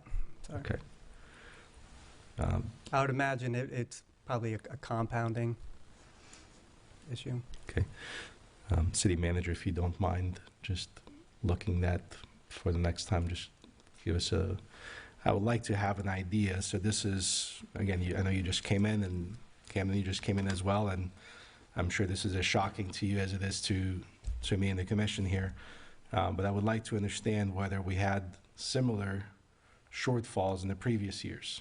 And the reason I'm asking this information is because we were told that we had a $1.4 million surplus last year, and we actually did a millage tax rate reduction based on that good news. And we had a $1.3 million surplus the year before that. I'm trying to understand whether those surpluses were realized surpluses or just surpluses on paper because somebody was playing hide and seek with information. Okay, to my comment. I just want to say thank you to both you and the city manager. I know this information couldn't have been fun or easy to present. I appreciate the fact that, as Commissioner Mulholland said, you're trying to present the truth and they're not trying to sweep it under the rug and paint us a rosy picture here, because the picture is anything but rosy. I think when we're looking at the next 5 years, it's going to be incredibly difficult. The budgetary deficiencies that we have are somewhere in the $4 to $5 million based on simple, easy math here. And that's not including the $25 million we'll need, right? So that's just to get us to break even. And then we'll need another $25 million over the course of the next 5 years to address these major projects that we have. And that is if no other major projects happen, right? If nothing else comes, to light because of 2 major hurricanes that we've had. So I appreciate it, and I particularly appreciate the fact that you've put forth a plan on how to address the current deficiencies that we have by hiring additional staff, by looking at the rate studies, by looking at the budget and making sure that the commission has good and accurate information that we can base the decisions on that we need to make. So I appreciate that. I appreciate you bring us information, and to Mr. Mulholland's point, I hope you'll be around for the next 5 years to help us, figuratively and literally clean up this mess. So thank you. Thank you.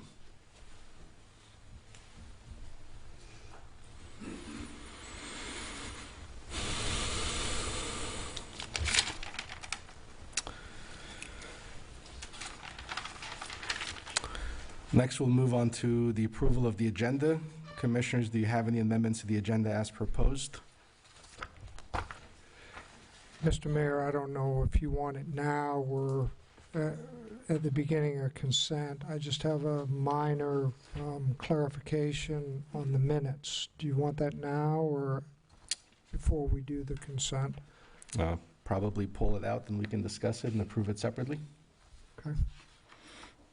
So we're going to pull 5A. We're going to move that to 6F.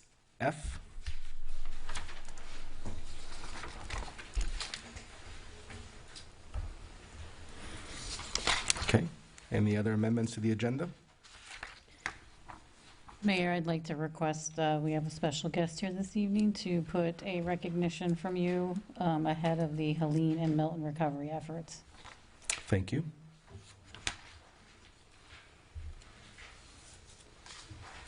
Any other amendments? Is there a motion to approve the agenda as amended? Motion to approve the agenda as amended. Second? City Clerk, if you'll please do a roll call. Commissioner Marriott, Yes. Commissioner Robinson, Yes. Commissioner Resnicki, Yes. Vice Mayor Maholland, Yes. Mayor Petrella. Yes. Motion carries. Thank you. Next, we have a special guest with us, Robin Miller. Where are you? Robin is no stranger to standing before the commission. And we have a proclamation.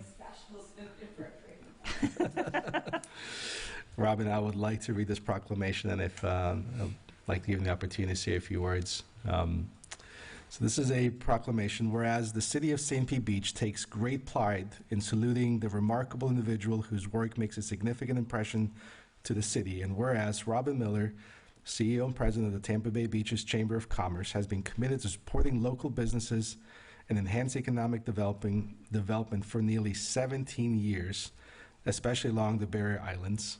And whereas, during her tenure, Robin Miller spearheaded the Popular Institute for Leadership program and worked tirelessly to bring the Tampa Bay Beaches Chamber of Commerce to the forefront as a key leader in tourism. Now, therefore, be it resolved that the Mayor of St. Pete Beach and the City Commission on December 10th, 2024 hereby officially recognize Robin Miller for 17 years of significant and excellent contribution to the businesses, residents, and visitors of St. Pete Beach.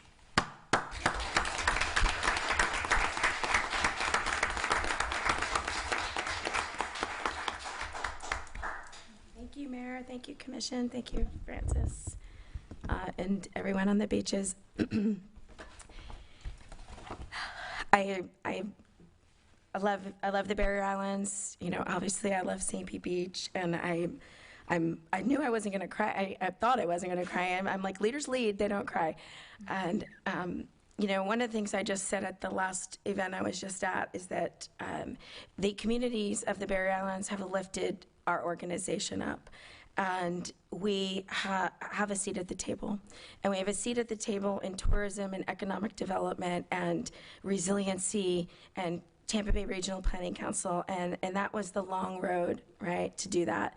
And so I'm very confident that your chamber is in very good hands with our board of directors. And there's going to be more great things to come to elevate the organization for the Barrier Islands through your recovery efforts. This started for me in August. Just timing is never right for anyone to have a personal or professional change. As I sought counsel with our newcomer that had to leave a community too. So I appreciate all of you and thank you so much. Thank you. Hold on, Robin.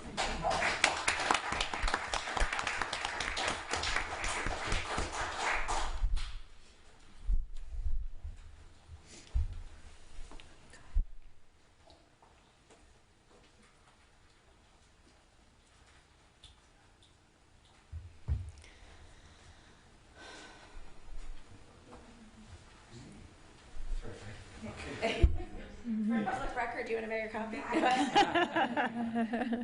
you, guys.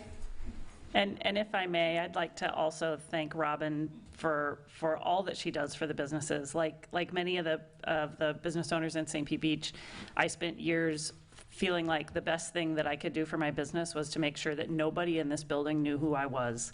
And it was only thanks to Robin for hosting meetings with city staff in City Hall for the local businesses to come and share their thoughts and get to know the folks in city government that that got me involved, and so thank you so much. You're amazing. Yeah, and Robin, I'd also like to add, and for community to know that you're not only just were working for your businesses, you were working for the residents as well. During the most difficult times through the hurricanes, you sent countless emails to us so that we could share to the residents, not just for the businesses. So, and most people don't know that. So thank you. Mm-hmm.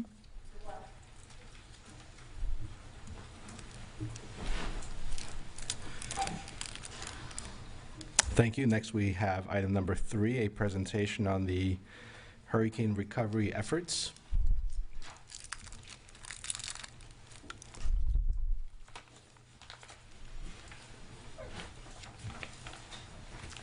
Hi, good evening. Denise Sanderson, Community Development Director.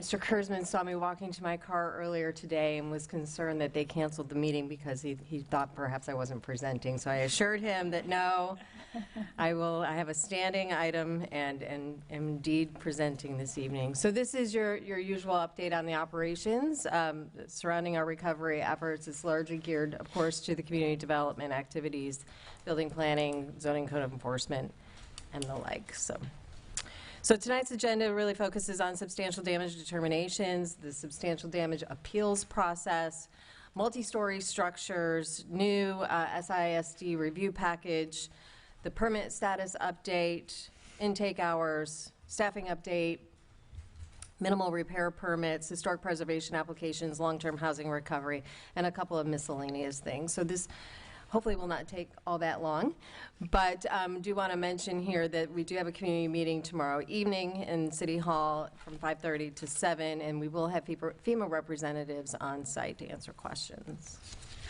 So firstly, substantial damage determination. So to date, we've received 2,907, there are 2,976 inspections that have been completed according to the tidal basin data that we've received. 215 of those are non-residential, and the balance of those are residential. We did receive very large transfers of data this past week. We were excited to see that. As you know, that had been held up for a couple of weeks.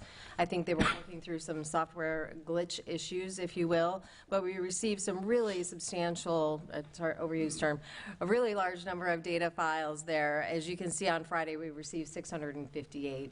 There is a significant process that the team needs to go through when we receive this data. It is raw data, and that, you know, there are no formulas in that, so we do need to make sure that it came across cleanly. Sometimes there are duplicates of record that need to get cleaned up, and then of course we post these into the iWork portal and generate the letters and then do the mailing. So the letters that we received on December 2nd, we received 265 of those. Just as of note, 42 of those were duplicate, as an example. Duplicate of previously received information. Those letters did go out on December 6th. 658 of them were received on Friday, and those letters will go out by next Monday, is our estimate. So as you can see there in blue, to date we have 463 determinations that have been issued with 2,400 still pending review. And again, all of that is largely a tidal basin. As you can see down below, how that's broken out between commercial and residential. So the appeals process, so we've developed an appeals form, a reassessment form. We're cleaning up a couple of miscellaneous items on that to make sure it's easy, but the real announcement here is we've set up a separate email address. It will go as sdappeal@stpetebeach.org. And that is so that all of those appeals are going to a single point of entry. It will be flagged appropriately, its own inbox, so that we can process those accordingly. Multi-story structures. This isn't really a new policy. This is really tagging on to the policy that we brought forth last week and you all came to consensus on and we've implemented. This is about multi-story structures and how we're going to be approaching those. So as you can see, for those that are 4 stories and above, we can make very broad assumptions that those are likely not to be damaged greater than 30%. So no, the assumption there that there's not substantial damage, and therefore under 30%, no SISD review is going to be required. That, I think, will very significantly allow us to expedite permits. And that, of course, is for even the ground floor units, right? Because the way that FEMA looks at this is that it's at the structural level that those determinations are made. When you get into the 3 stories, in theory, you could go up to 33 1/3%, right? But really, that is most likely an SISD review is not going to be required. We may need to see some some photos to see if there's roof damage or other kinds of structural damage. And then the building official can make a determination about whether or not an SISD review is going to be required for that. But certainly, the presumption is generally going to be that it's not substantially damaged. When you get to 2 stories, it is quite possible that you can be substantially damaged. We'll see that in the older structures that have lower structure values. Probably the recommendation there is to the property owner to get an updated appraisal on the structure itself, so that it can be properly evaluated. But it is quite likely that the SISD review is going to be required for 2 stories. And then, of course, single story, that's always going to be required. We know that this was largely a flooding event, so no changes there. What if you have a multi-story home? So we've got lots of 2- and 3-story homes. It's a great question, thank you. And if you have a living level at the ground floor, I think that that's a valid question, and it is something that we've talked about a little bit internally, trying to figure out how to pull those. Certainly, if an owner can show us photographs of a 3-story structure, we would take a look at that and possibly make a determination that no SISD review is going to be required. So again, on the 30%, under 30, there's no review. It just passes through. They put their permit, they put their SI package in, and they should expect that goes right through. We will be presuming, if it's under a 30% calculation, then it's non-substantially damaged, and we are presuming then, subject to a look back, right? We still need to look at any open permits. We are presuming then that the repairs are going to be less than that 50%. The change here for the multi-story, what's important to note here is on the 4 stories and above, we don't have to wait for the SD determination or a package review. It can go straight to permit following the policy that we prescribed last week. So because we can clearly make those assumptions, it's going to be certainly less than 20% structurally damaged, except for perhaps a roof or other things that we might need to get a photo of. So if a roof permit, as an example, came in with that, then we'd probably at least ask the question and document it. But that is a significant shift here, right? Because that's not waiting on an SD determination to presume that it's 30% or less. That's just using some raw math. If it's a 4-story structure, it's not going to be greater than 30%. Therefore, we don't need to wait on that determination. Okay. Unlike some of those residential ones that are lower. Still have to wait on the letter. Yeah, unless you're a 4-story structure. They're not waiting on the letter. Correct. Just making sure. Okay. Yeah. Now, have we actually started this? So it is effective. What we're doing right now is pulling data from the property appraiser's website, and unfortunately, it's not an easy data pool to identify on a structure-by-structure basis what the stories are. So if you can imagine a very large parcel with many, many structures on it, you really got to dive into that and look at structure by structure, how many stories each of those structures were, because we cannot look at that from a broad assumption, multiple buildings, et cetera. It's on a building-by-building basis. And so it gets a little bit clunky there. I would really prefer that we count on our folks out in the community to notify us when they submit, throw a note in there, hey, this structure that I'm in is 4 stories or greater, and then we can move quickly through that process. Is there a spot for them to note that on their application? They certainly could. They could put that in a note, and once they submit an application, they can send notes to us. So that's perfectly appropriate. So the SISD review package, as we know, this was formerly known as the FEMA packet. We will be posting that on 12/16. So this is a complete redo of what we've had previously, and that does not mean that everything that has been submitted before has to be redone. It certainly does not. If you're already submitted, no need to revise. This is really just to make things more user-friendly for those that struggle to fill it out. This is going to be available as a fillable form with auto calculations going on. This happens to be just a screenshot of a cover sheet, and because I believe in following best practices and imitating others that have done great work, we're modeling largely off of the counties, but customizing it for our look back with exclusions and other things.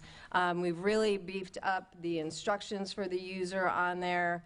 And we'll be publishing, a tip sheet, if you will, to go along with the sample document so people can see this and how it is to be filled out or how best to fill it out. So that will be live by the 16th.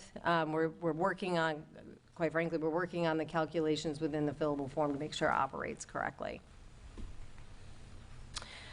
As we get into permit status, so just an update on where we're at today. So as you can see in the green, we have received 306 that are not yet in the review queue. 343 are in active review, and then we have 192 that have been denied for either deficiencies in the application as it relates to the building code or other things, and corrections are generally needed. We have approved 202 pending the SD determination and issued 243. So as you know, our goal, our dream state is 75 permits a day. We're currently operating at 12. Now this is the very first, this does not reflect any information from this week. This is as of Sunday, end of day on Sunday. But as you know, we adjusted our permit intake hours to address a lot of what you see there in the green and orange to expedite those review processes. Could I ask a question on that one there? Sorry. For the 202 that have been approved, and then you said pending SD determination, and correct me if I'm wrong, I thought that if someone shows on their application that they feel, or they had an appraisal and it's less than the 50%, they don't have to wait for the SDD. You can start work, or no, you have to still wait. It's SD determinant dependent. What we So even if you had a separate appraisal and you... Yeah, that's really, so that policy we brought forth last week really is dependent upon receipt of that SD determination to give us that calculation of 30% or less. Now, what's going to come to us, of course, is the SD determination is going to be the FEMA wind loss mitigation letter on the property appraiser's website. That's what Tidal Basin uses when they do their calculation. And so, the appeal, we still have to document the appeal, and the appeal is then that appraisal. So that process should be relatively quick, but if a determination of substantial damage is made, then we do have to go through that process. Similarly, if that calculation from Tidal Basin comes in at 30.0 or less, we won't even bother reviewing the SISD packet that may be, or likely is already on file. We can go straight to permit review on that. What is the process for that approved waiting or pending the letter? How does that work? I mean, once they get it, what do they do? So if you got a conditional approval and you get the letter, is that what you're already correct? You've already submitted, and you're waiting for your letter. What do you do? So it's a great question, and it's kind of a sticky wicket. I'll just be very frank. So the way that we're processing the SISD determinations is the creation of a separate permit. So if you've gone in and looked at any of those, if you put in a property address, you may see an SISD permit, and you may see a repair permit as an example. Those are two separate permit numbers. Right. And so how we're tracking that in the system, if we do an SISD determination, then we leave it in a review status, which connects it.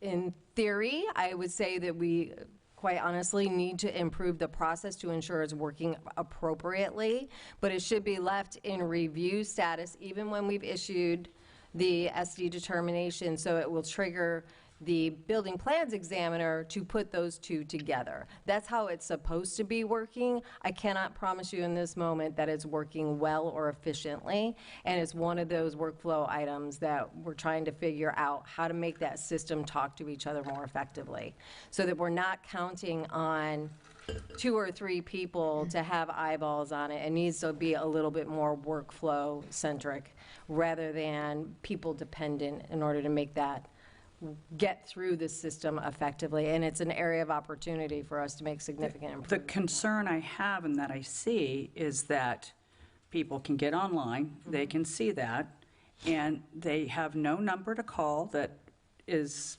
being necessarily answered, or there's too many phone calls going into it. There's delay in any sort of reply on emails. And we've got a bunch of anxious people, and I can't blame them. Certainly understand. So there's got to be a better way to address this, to go ahead, especially when it's there in black and white, and they can see it.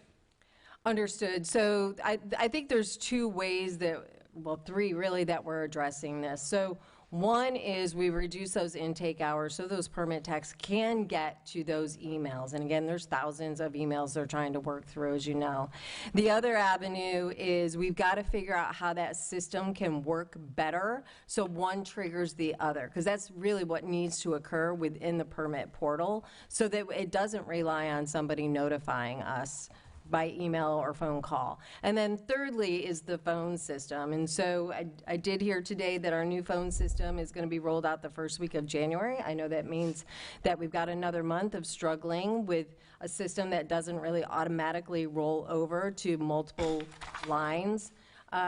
So, you know, we've got 2 people, generally speaking, responsible for those phones all day long, and if I'm looking at more this, calls than that. If I'm looking at this and we do 658 permits, SD letters in a period of basically 10 days, we're looking at what, January 10th or thereabouts to get through the almost 3,000, to get them all out? I don't know. Every data push that we get from Tidal Basin is a little bit cleaner than the one we've seen before. So I'm very, very hopeful that we're getting to a point where we've got clean data. And I'm certain that they would agree to this, that it's been glitching enough for them. They paused those transmittals for nearly a 3-week period because of the issues they were having with getting good data transmitted over to us. So I'm hopeful that they, you know, having 2 transmissions and a period of 4 days, I thought was a really wonderful sign, and yet we haven't seen any this week. So I'm hopeful that we get another tranche of this data and it's cleaner and cleaner every time. I will likely need to reposition some folks in my team to go into that data QC process and begin to tag those into the iWork portal. Pulling people off, because we have fewer intake hours, pulling a couple of our Tidal Basin folks off of that effort and into the data entry effort of getting things, those letters issued and whatnot. Do we need more help in this department? I think we might. As you know, well, we'll get to this in just a moment. We've onboarded a large number of people this week, and so I'm a little bit hesitant to take on more until I can assure that we've got people onboarded properly with that crew. But you know, I think we'll be able to make that assessment, that determination, if you will, very, very soon as to whether or not we need additional support. We are getting some support. Do we need additional IT support for getting the 2 systems to talk to each other? I'm just trying to figure out what the bottleneck is and how we can solve that. So we do have a meeting with iWork tomorrow. It's on the kickoff of the new enterprise system. You all approved a month or so ago the contract for that.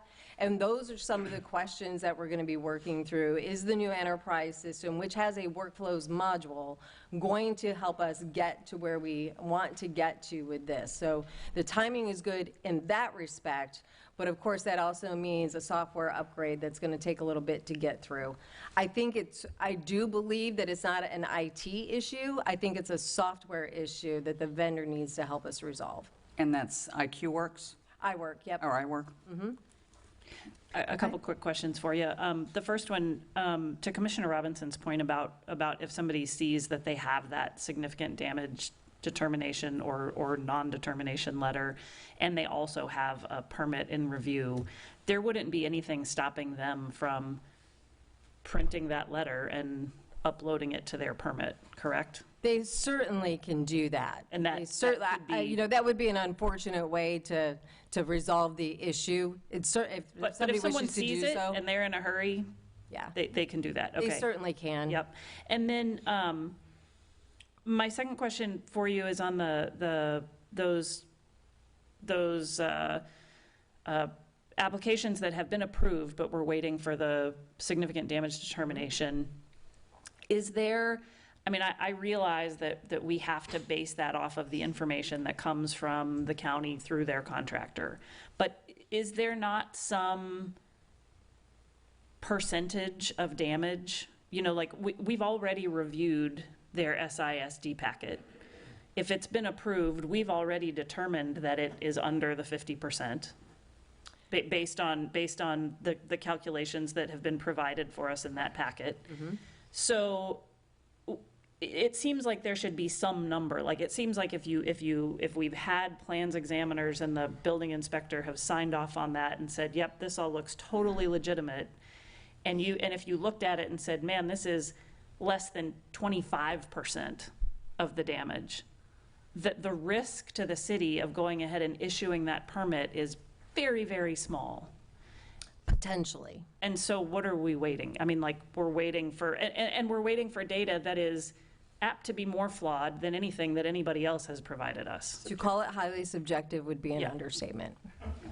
Correct. So, and that's exactly what I was saying before. Like, what I want to know, what we can do, what policy can we set if we need to change something. That's why I say I don't remember what we talked about last week, because we talk about so many things.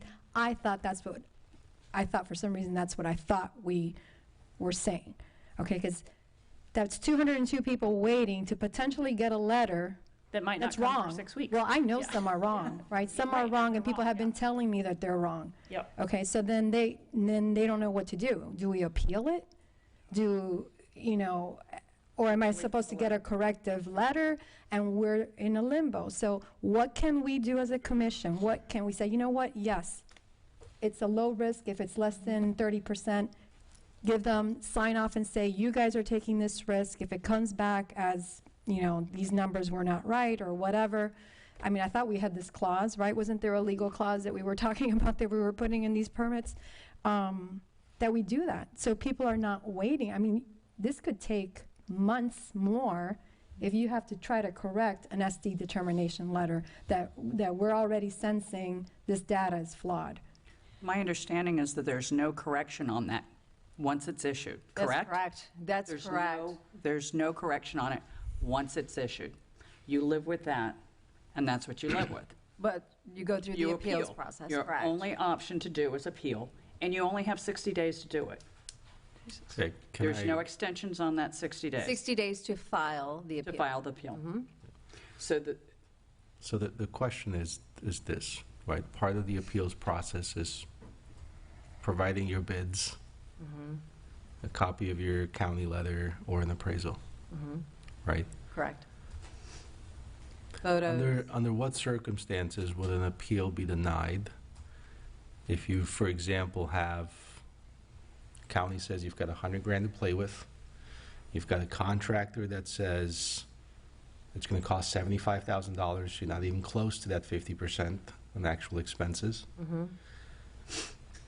So if you receive a letter that says you've got $150,000 in damages, your appeals process would be to say, well, here's a letter from the tax appraiser's office, here's my certified notarized affidavit that, forget if it's a federal crime or whatever, it's, but, right? So you put yourself you and your contractor putting yourselves at risk, right? So the appeals process would be to submit that and say, well, no, actually the damage is only this much.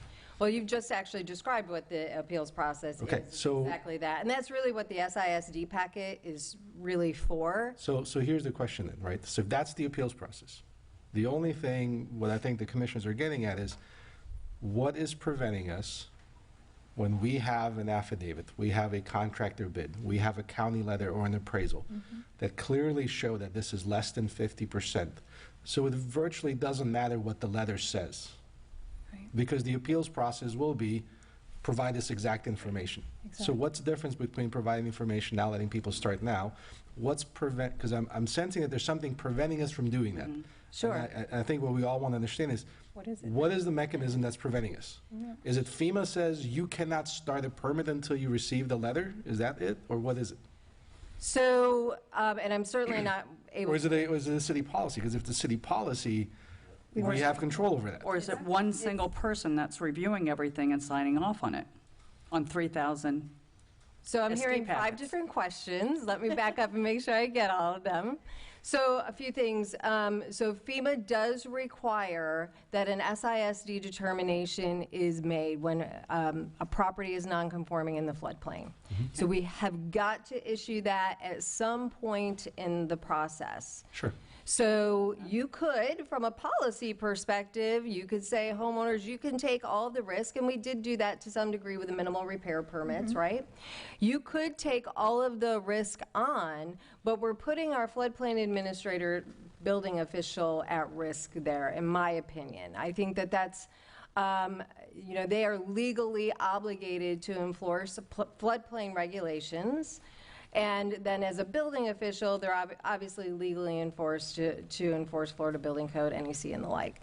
So we could issue a policy and say, hey, you know what, if you can present information and you think that you've got a solid grasp on all of those repair costs, they're fully documented, and you feel comfortable in doing so, and you've got a letter that tells you what your structural value 50% is, and you feel confident and comfortable going forward, you could issue that policy, you all could make that policy, and we could implement that. I certainly don't believe that it's best practice. I think FEMA would probably have some difficulty with that. I think there's an opportunity tomorrow. I know we have a FEMA Region 4 representative that I intend to ask that very question tomorrow. I think I just emailed you about it a little while ago, because I do think it's a question we can ask. We have certainly asked about that 30% rule, if you will, and got positive feedback. I received positive feedback about the Bureau of Labor Statistics data that is dated March 2023 for the Tampa Bay region. That is suitable data that we can use for labor rates for owner-builder permits. So I think we're getting good dialogue, and they're willing to tell us what is acceptable from them. I would be hesitant to do anything without the guidance of our FEMA Region 4 representative. Do we need a, Sorry. do we need a second building official to speed this up? So we actually do have a second building official. Community can only have one official building official. One of the employees that has joined us, actually two that have joined us, one is here only intermittently. Both of them carry the building official designation. So they have the full ability to review all permits, all plans, all of those things. They cannot stamp. So they are not the designated building official. Right, only Luke can stamp. Correct. Okay, but they can review and get to the point that he can stamp it. Correct, and that's the objective, is to get Luke out of as many processes as possible so that all of that is showing up on his desk is the stamp. Okay. Yep. Okay, so just take one step back. Okay, so you're asked, I'm still I hear what you're saying. I can't reconcile it with logic. Okay. And that's not your fault. I'm just, because in my mind is if the appeals process is to present the evidence, and we just happen to prevent the evidence before anyone's even gone to court yet, right? It's a foregone conclusion unless there's some way that an appeal could fail, even though you've provided all the information. And I'm trying to understand under what circumstances will an appeal fail if you provide an appraisal, an affidavit, and a full non-FEMA package. It's not going to fail. I mean, if the numbers work, the numbers work. So then, Right. the question is, so what I'm hearing you say is, you do not feel comfortable making that recommendation to the commission unless we got an opinion from FEMA that said, and those people will be here tomorrow. That's fine. Is there a way for your office, city manager, to get that answer? I mean, I'm happy to schedule an emergency session before Christmas. Yes. If that means we can start issuing these things without having to wait for the letters, because we're at 10% of the letters. Yeah. Correct. And I mean, that means 90% of people can't start anything, so Yeah, so just from a procedural standpoint, and city attorney can correct me if I'm wrong, but we're still under emergency powers. So if for some reason I'm hearing you're comfortable with it, the community development director comes back and tells me she's comfortable with it with FEMA, I could make that decision before we come back to the commission. This is not a Yes. formal resolution being passed. This is Absolutely. administrative policy. But anything we do that puts the city at risk for your inclusion in the flood insurance policy, no, I mean, we weigh in with you because we want your opinion. and I on think it. it's good to get that opinion, but if we can get that opinion tomorrow, if we can get the opinion this week, right? Speed things up. And if we can then say, look, starting Monday, we can, Yes. as long as you've got everything done and it doesn't even look like you're coming close to 50%, maybe we set a threshold of, let's say, 40%, just like we did 30% for the other one, or we could leave it at 30, whatever the number is. I think we can come up with something that gives us a significant enough cushion where, again, we don't want people to jeopardize their homes either and start spending, $50,000, $75,000 and then. Right, correct. I think the kicker is definitely if they submit with the independent appraisal, because all I've seen is those boost values. But even if they submit it with I think the county appraisers has even more weight because that's the one that the letter's going to use anyway. If the numbers work, with either value, the Yeah. numbers work. Like, Exactly. if the numbers work with the value off of the county assessor's website, there's no need for the independent appraisal. If the numbers work, the numbers work. And if it's the exact same information you would file for an appeal, I agree. It seems ludicrous to me to The wait exact for that same letter. information would be adding in the independent appraisal. Only if you need it. No, because if you didn't need it, you wouldn't be in an appeal process. You would still be at your 30%. No. They can issue you substantial damage because they say that the county assessor's office says you've got $100,000 to play with. Right. But they think it's $150,000 worth of damage. Right. Whereas your contractor says it's $75,000. Right, and you're over at your 30% for whatever letter that they're going to give you anyway. Yeah, a very clear example that we're seeing is if you took any water in your house, the calculation is going to presume 100% damage to your flooring. Well, we know that a lot of flooring, of course, around here is tile. And most people were able to save that tile. And so some of those things some of those basics can easily be addressed, but have to be addressed through the appeal process. And I'll just be very frank, we talked internally, certainly consulted with the city manager, with the data that we were seeing come across, would we feel comfortable manipulating that data that comes to us because we know that those assumptions might be heavy-handed? And we all concluded that that would not. This is a state contractor that is authorized by FDEM to do this process. We felt very uncomfortable with taking their subjective process and layering our own onto that. And so what that certainly is going to yield is we are going to have a relatively high number of SD determinations.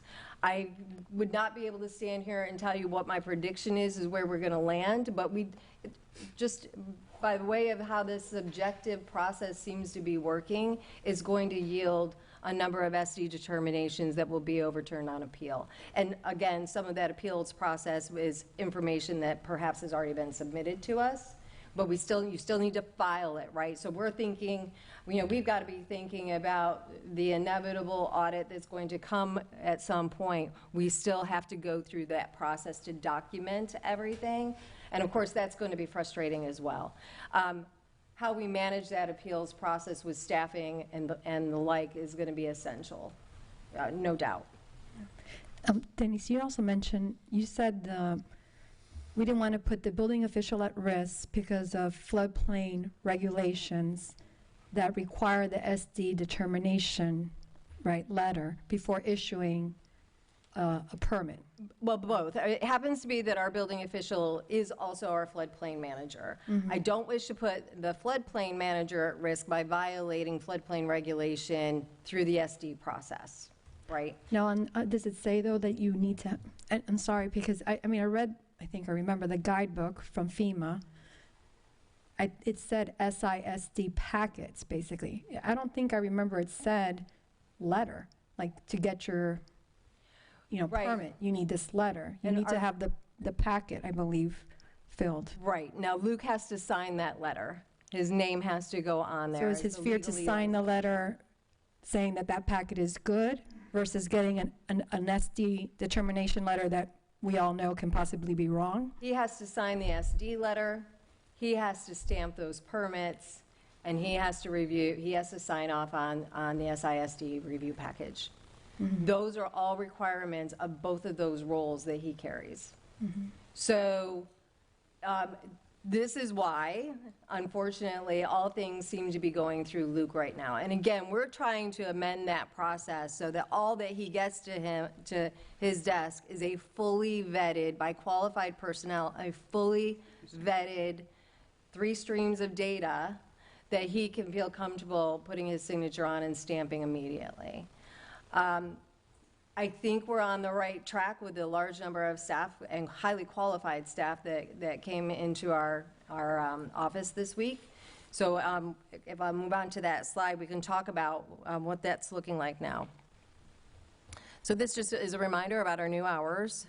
So staffing allocation by job type. So because we stopped doing our own SD inspections, again, subjective process, and we didn't have access to all the public data that the tidal basin inspectors had. And with the large tranche of data that came across last week, we released those 2 SD inspectors from their workload and returned them back to tidal basin. We weren't able to utilize them in other parts of our process. So we currently have 34 FTEs on staff. It's actually more bodies than this, but it's equivalent to 34 full-time equivalent employees. And this is how they're allocated currently. So code enforcement, I failed to mention in the previous slide, one of our current employees is transferring into our department. She's a certified code enforcement officer. She is going to be focusing quite heavily on beach. You may know her. Ayako is joining our department officially in code enforcement, so you see an additional FTE allocated within that. And then post-permit inspections, the SD determinations, because we're doing less of those ourselves, what you're seeing there in SD determinations is really the data crew. That's where I think we can allocate more resources, and I can put in mission requests for them. And I've talked with our FEMA accountant, Cheryl, and the Deloitte reps that were in today that are working with her. And then plans examiners and packet review, as you see there. What's showing in green, and then permit intake, what's showing in green is what we're dedicating to the business and commercial activities.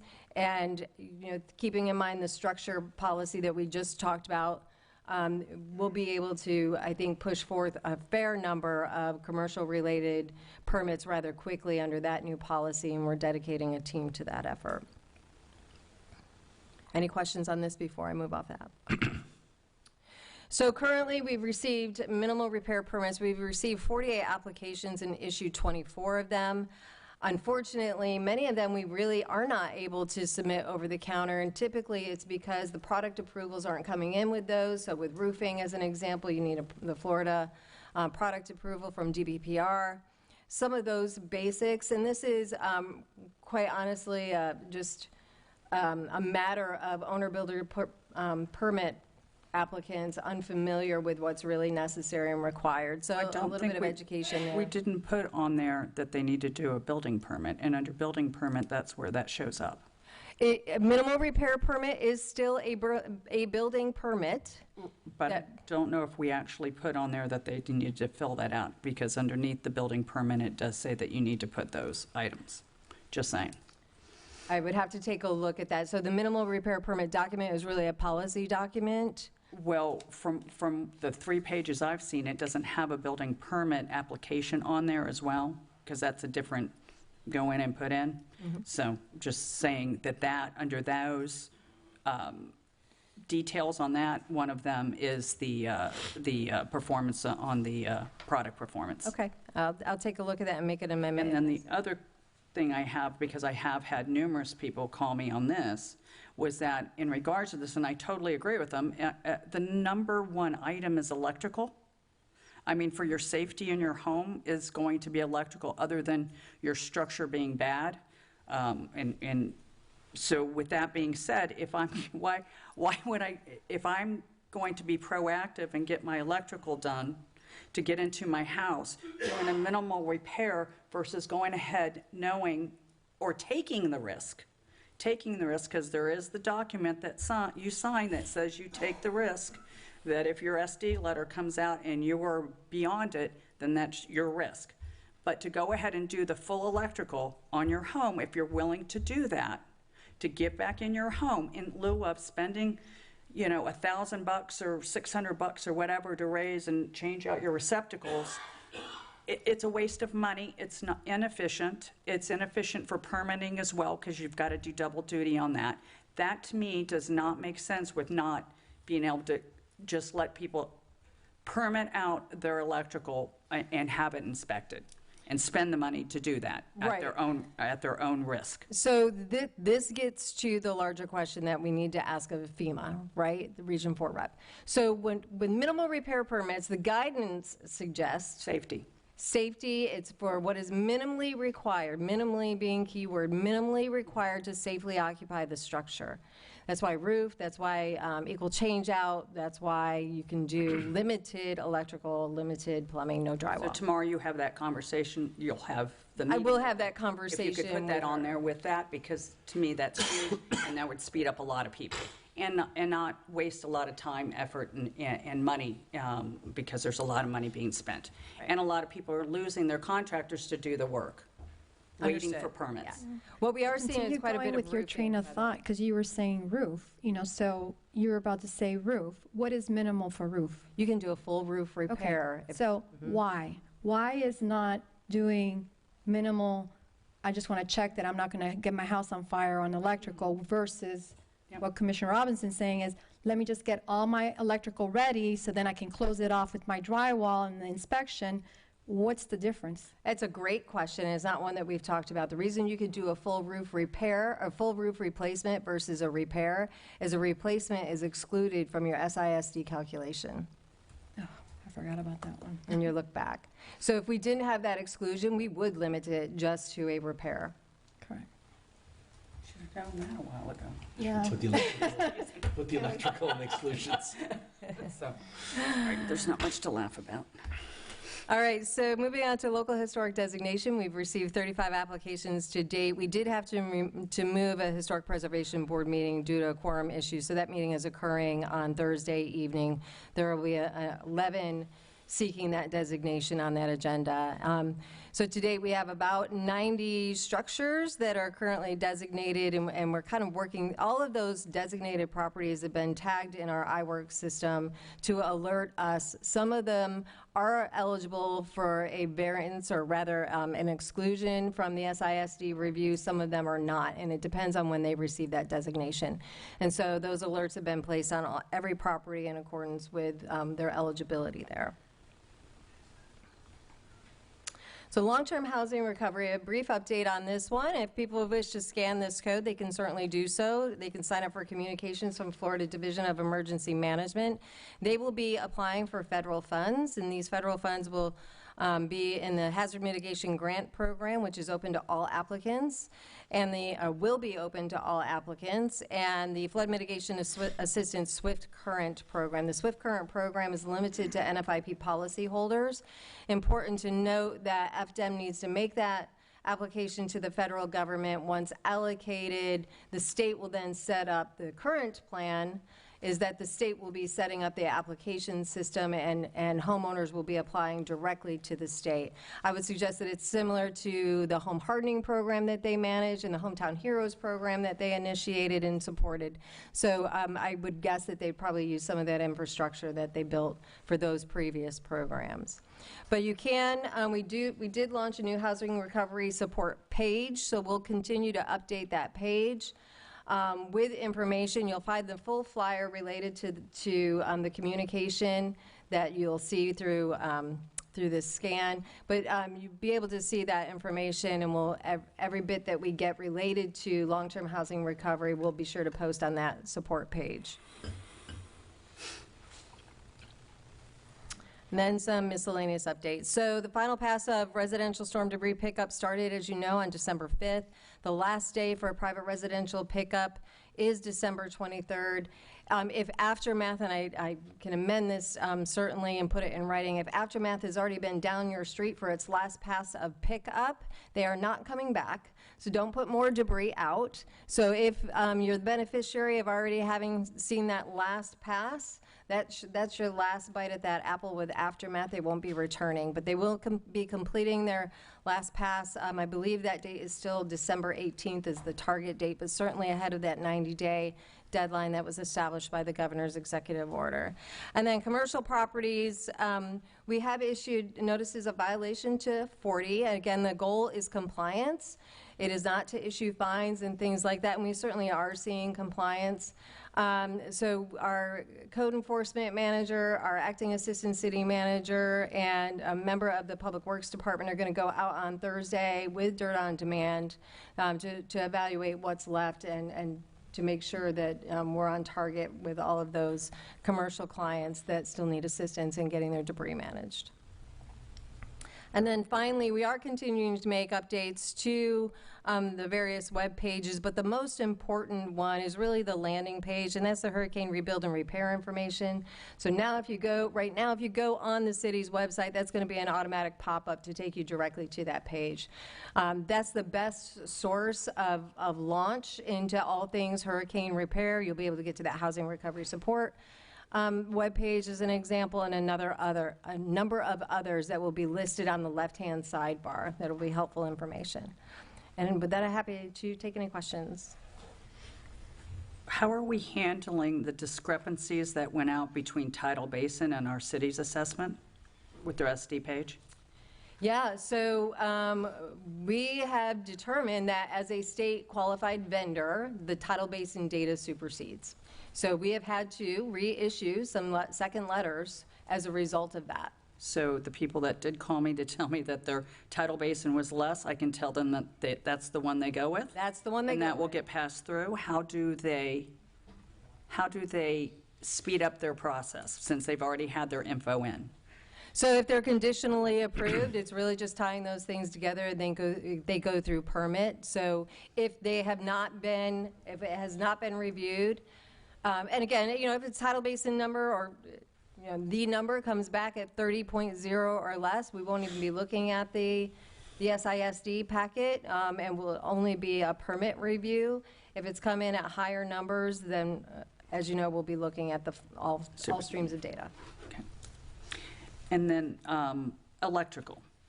Can you clarify what the electrical rewiring or submerged wiring is? Because I sat through a couple times at the permit desk on the resident side, listening to what's been said, and it is in direct conflict with what I've been told.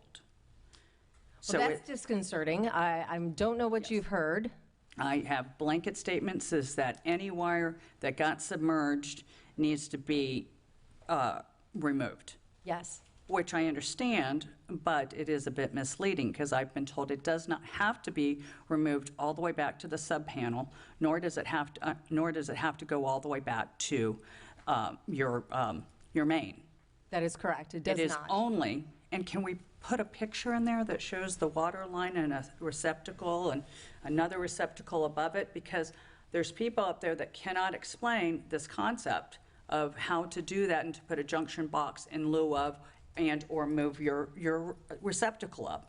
And they're misleading people, and it's a huge amount of money. Electrical is a large portion of this, and we're talking, you know, $600 to $1,000 to change out your outlets, to $8,000 to $10,000 to rewire your house. It's a huge difference, and it's basic. It's a diagram that just needs to be sitting there, and they can point to it. It's. So that I understand what you're asking, you would like a diagram that communicates to homeowners what their contractors should be doing? I was standing there when a contractor came in and had the question.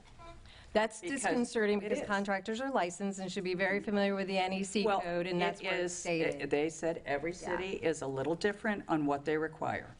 So that's why they were in there asking.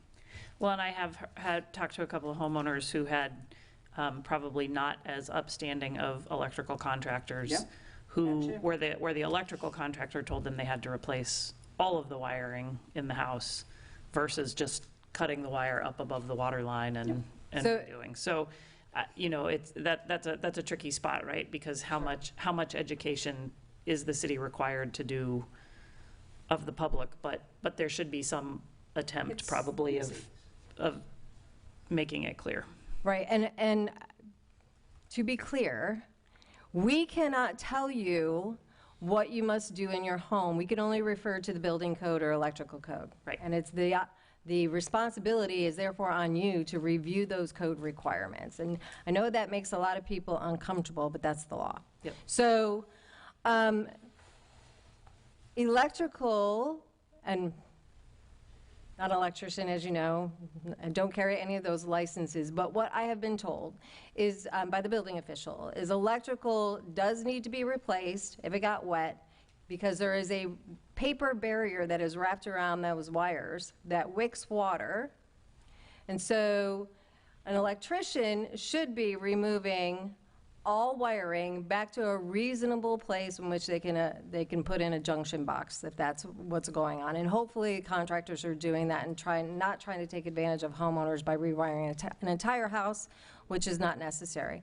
The only time that it is required to rewire an entire house is if you have cloth wiring. And we do have many structures, I'm learning, that still have cloth wiring. So if an electrician goes in and finds that wiring no longer meets code, they are legally obligated to require that the entire house be rewired. Thank you for the non-electrician answer. Don't play one on TV, got none of those. Thank you. Thank you. I think you're up next anyway.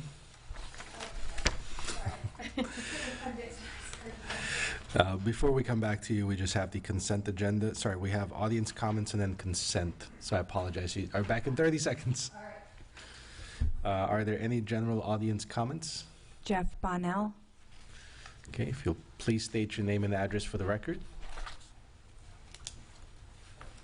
Good evening. My name is Jeffrey Bonnell. I live at 440 80th Way. To answer your electrical question, Luke himself told me you just have to cut the wire up above the water line. Yep. That's not why I'm here. I've heard a lot of talk about how to expedite the process, how we can be more efficient. I personally feel that we've done the opposite. I wanted to put a human side to this as you go through your decision-making process. I'm an honorably discharged retired Marine, combat veteran, father, husband. I'm living at my mother-in-law's. My son gets dressed from a box every day. We're waiting to get back in our home. My home is ready to go. I've already redone my electrical. I've already replaced my air conditioning. I've already elevated everything in my home. I'm waiting on you guys. That's really all I have to say. We don't need a letter. I have a Florida certified appraisal. I have a contractor's estimate that's based right off of my insurance payment. I use the same numbers and wording. All you have to do is just say, Jeff, go forth and prosper. Thank you. Thank you, sir. Deborah Schechter. If you'll please state your name and address for the record. Good evening, Deborah Schechter, Bukusiega Isle Drive in St. Pete Beach. I do appreciate that transparency is important, and a lot of politicians say they'll be transparent, but they aren't. I saw it today, and gloria, alleluia, is how I feel about that.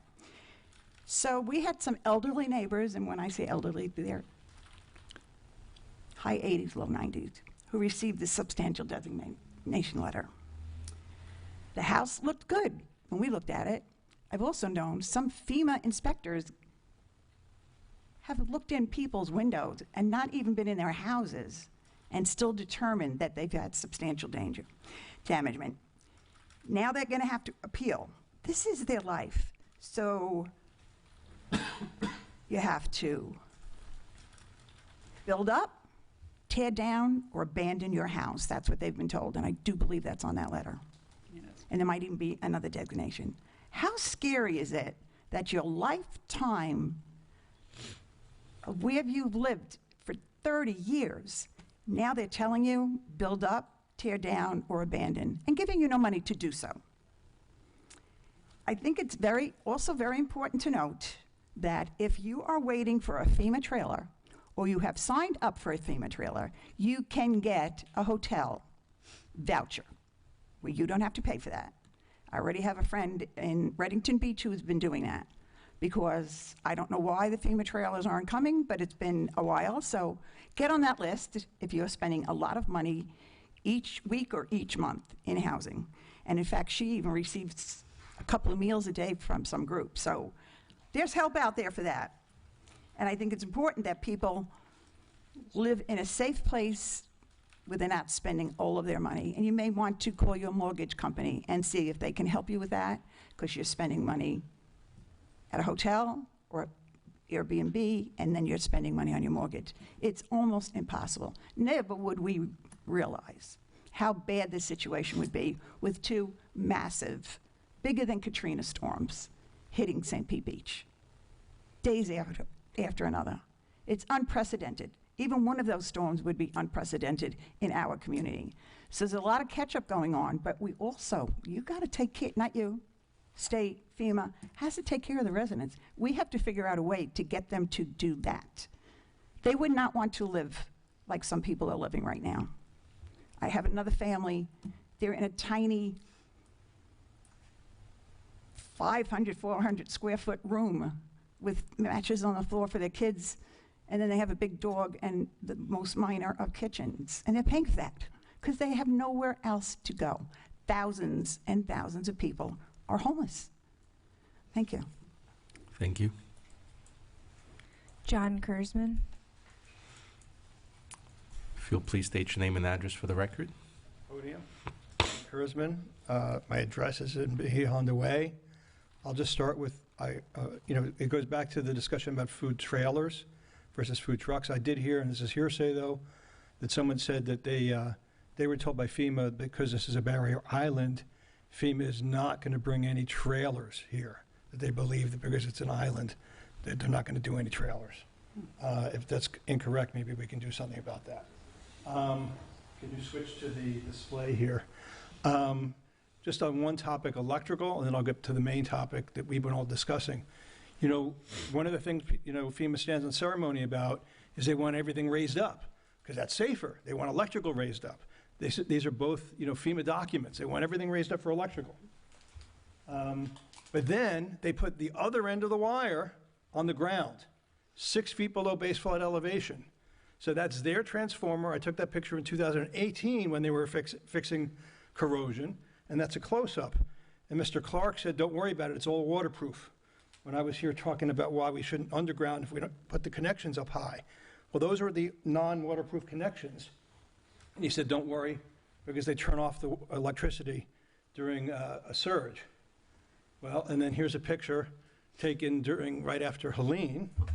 Well, I happened to see the guys from Duke who were assessing the damage. And this is what they pulled out of that transformer this week. And they explained that the reason these are so damaged is because the power was on.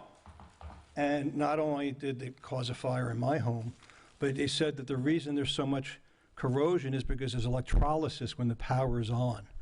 The power being on significantly accelerates it, and it makes the damage much more severe. I also sent a letter because there's been fires and explosions actually in other cities when the gases funnel in even a year later. So that's why these guys are running around trying to fix that.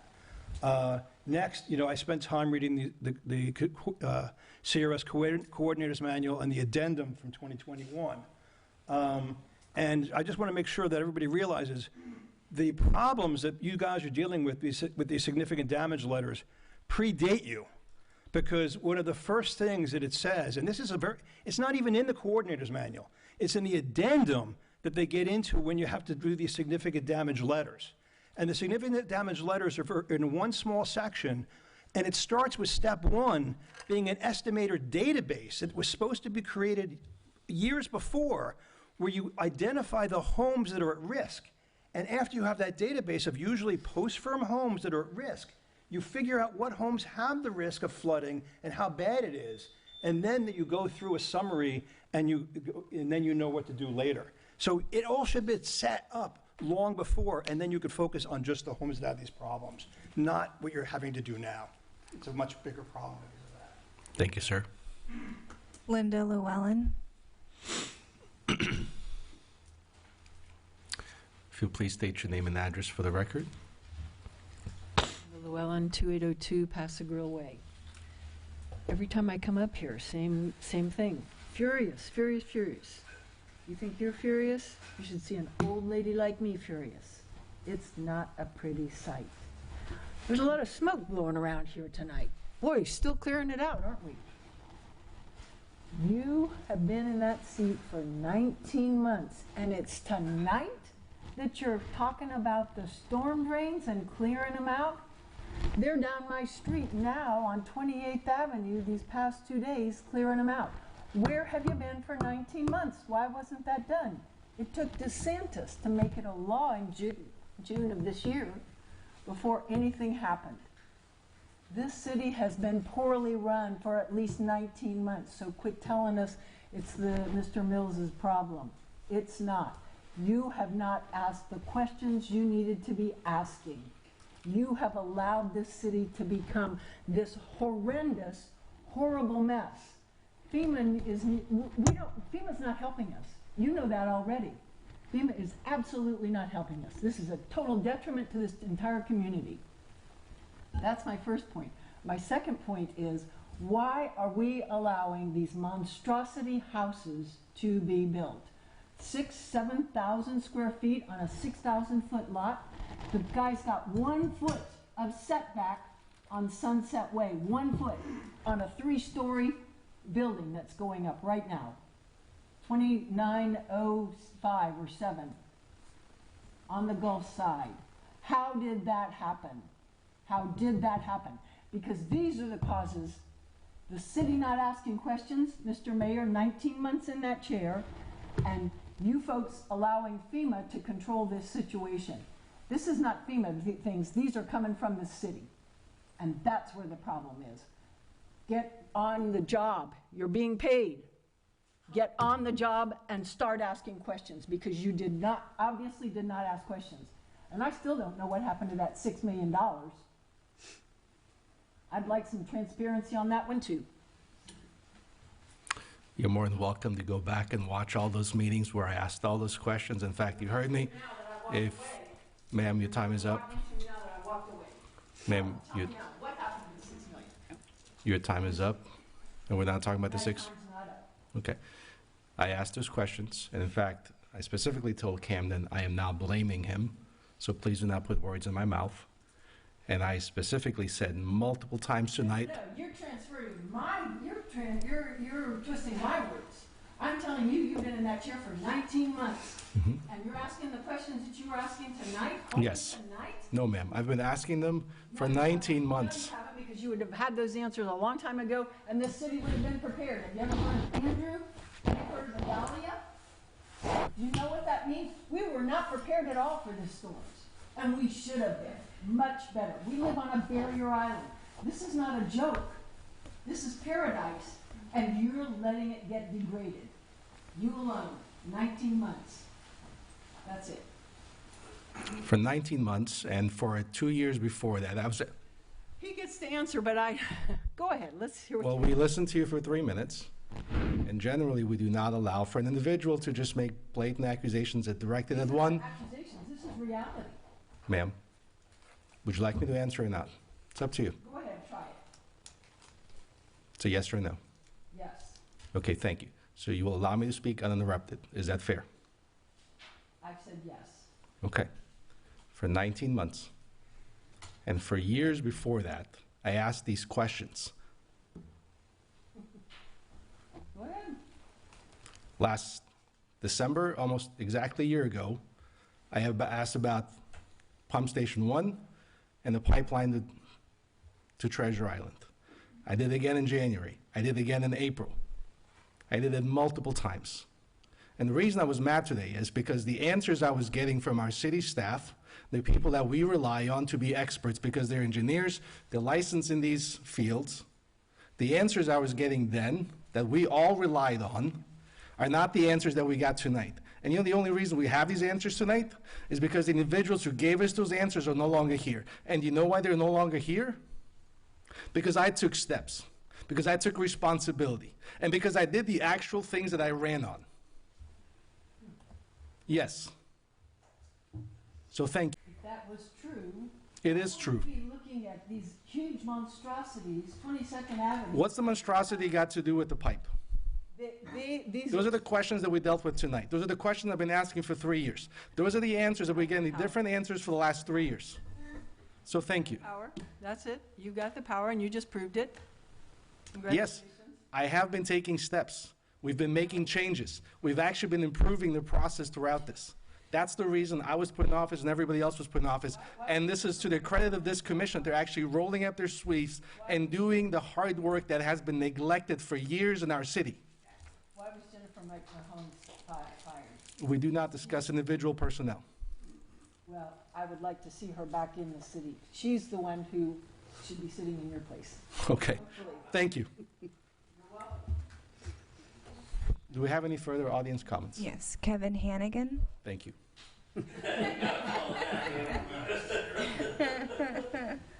Kevin, if you'll please state your name and address for the record. Kevin Hannigan, 651 64th. I apologize for my how I look, but I'm one of the few that got a permit. I'm open, and I was putting paint samples up, and honey. The one on the left, I think, is the one we're going to go with. But I was watching it on YouTube, and I was compelled to come. And what I want to talk about is public perception. The perception has been in us versus them, in us versus you.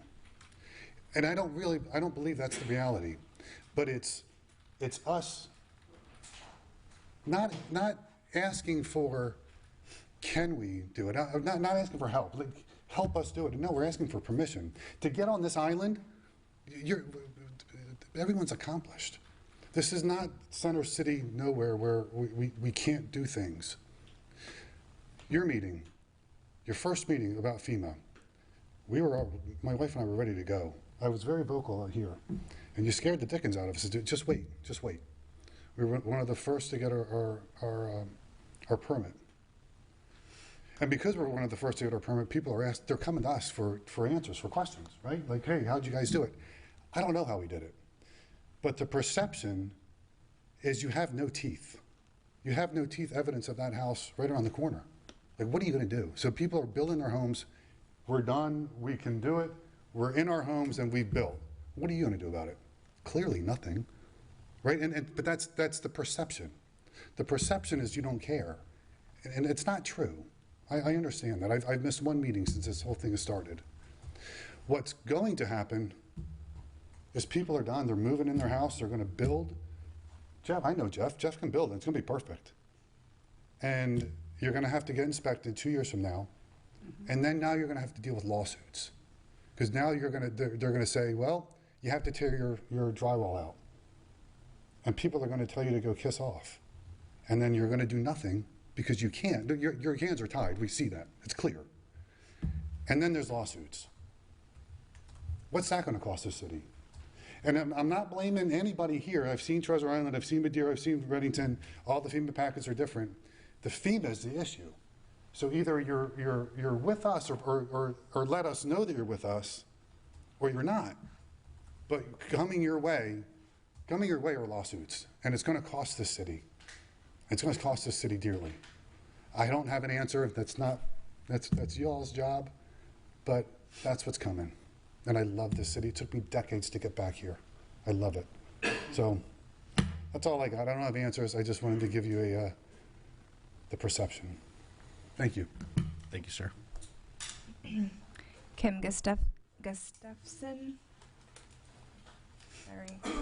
Please state your name and address for the record. Hi, I'm Kimberly Gusterson, 441 88th Avenue, St. Pete Beach, Florida. I just want to thank you all for your time here today and asking the questions that you have. It does seem to me that you have everyone's desire to get back in their homes and do it as efficiently as possible. I'm one of the people that received a substantial damage letter just last week.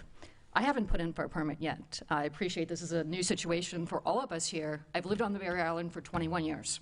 I've seen this FEMA packet change 5 or 6 different times. I now hear there's an appeal packet that's going to come out, but not until the 16th. I've got a 60-day window during the holidays to put together an appeal, find a contractor. I hear they're not all great around, and get that packet together. So on behalf of myself and my neighbors, many of whom are much older than me and have lived in their home a lot longer than I have, and I see that they're all getting substantial damage letters. And I've heard that this data is flawed. Please do something to give us more time to get these appeals in. Thank you. Thank you. No further. Okay. Is there a motion to approve the consent agenda as? I make a motion to approve the consent agenda. I second. City Clerk, if you'll please do a roll call. Commissioner Robinson? Yes. Commissioner Reznicki? Yes. Vice Mayor Maholland? Yes. Commissioner Marriott? Yes. Mayor Petrella? Yes. Motion carries. I propose that we take a 9-minute recess to 9:05. All those in favor? Aye. Sure. Yep. Because I think we're going to be here past our Yeah. 10 o'clock. Mm-hmm. Yes. Yep. And so, I mean, that's assuming we all want to get through everything tonight. Yep. Okay. We will be back at 9:05 sharp.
All right, next we have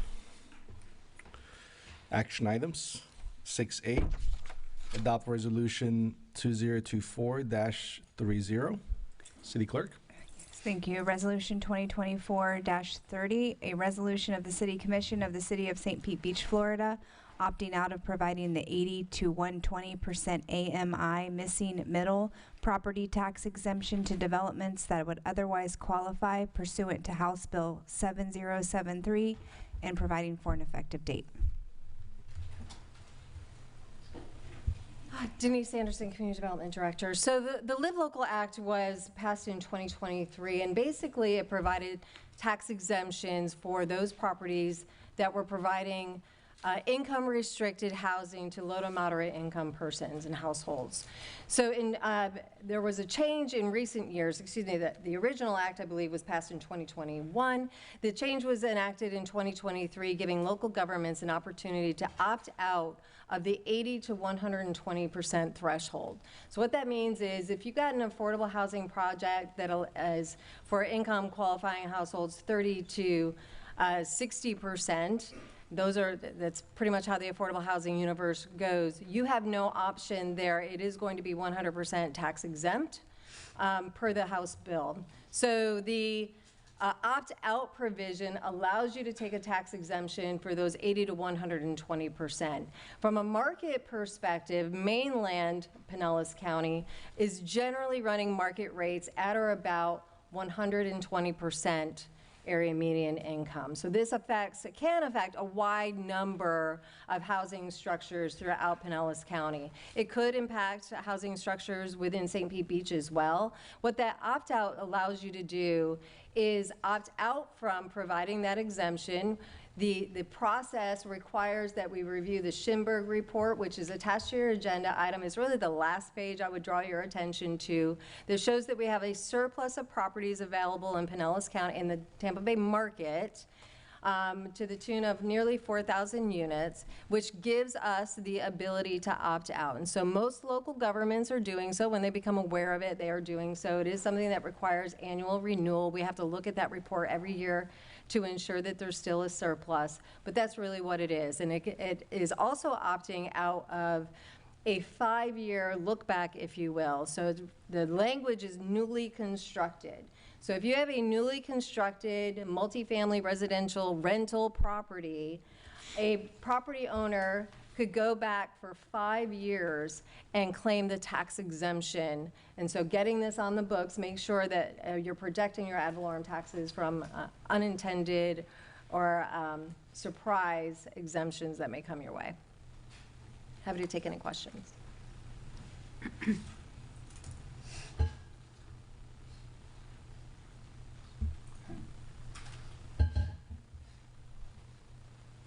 I just had one question. And I don't know if you maybe clarified it for me when I asked you earlier about the January 1st date, whether we had done it January 1st of 2024. And I was advised by staff that this does require an annual election of opt-out. So annually you'll opt out. Yeah, annual. One of the challenges, quite honestly, you may have noticed this is the Schimberg 2023 report. They usually publish a report in 2024. They haven't come out with the 2024 report. And unfortunately, they usually publish it in the month of December. So you now have the ability to use the 2023 report when opting out. They haven't published the new report. Some jurisdictions, I don't think it's necessary. Some jurisdictions are passing a couple of resolutions following, they would do it at this time, and then when the Schimberg report comes out, the 2024 version, they would pass resolution. I'll probably talk to a couple of counties or municipalities to see what best practices on that. So you may actually see it again. But that's really just to protect the organization in case there's any weird glitchiness there. I was not able to find record that we've done this previously. So for those of you that are new on commission, if you don't remember it, that's because I don't believe it's come forward. But most organizations are certainly taking it forward in order to protect the potential hit, because certainly property developers are aware of it. Yeah. And that's because we didn't need one we didn't need one adopted by January 1st of 2024. Because No, this is for 2025. You did. This is the second year in which you had the opportunity. We don't know if we have done it. Yeah, we didn't do it previously, and so Thankfully, we had nobody apply for it, but it could have been a significant hit. Correct. I believe this is what we got, or the commission got threatened with back with Columbia Sussex for if we don't allow this, then, we'll do whatever we want with housing and setbacks and height and disregard all your zoning. I don't think it precludes that, though, right? You could still build using the live local, you just couldn't have an exemption. Is that correct? You just couldn't have an exemption for the 80 to 120%. Correct. Which is Correct. gonna stop them from wanting. Which is a 75% Which is- exemption. Right. Yeah. Right. Right. I'm for it, so, Right. I mean, Thank not you. too. Okay, good. Right. Would No you like to exemption. make a motion?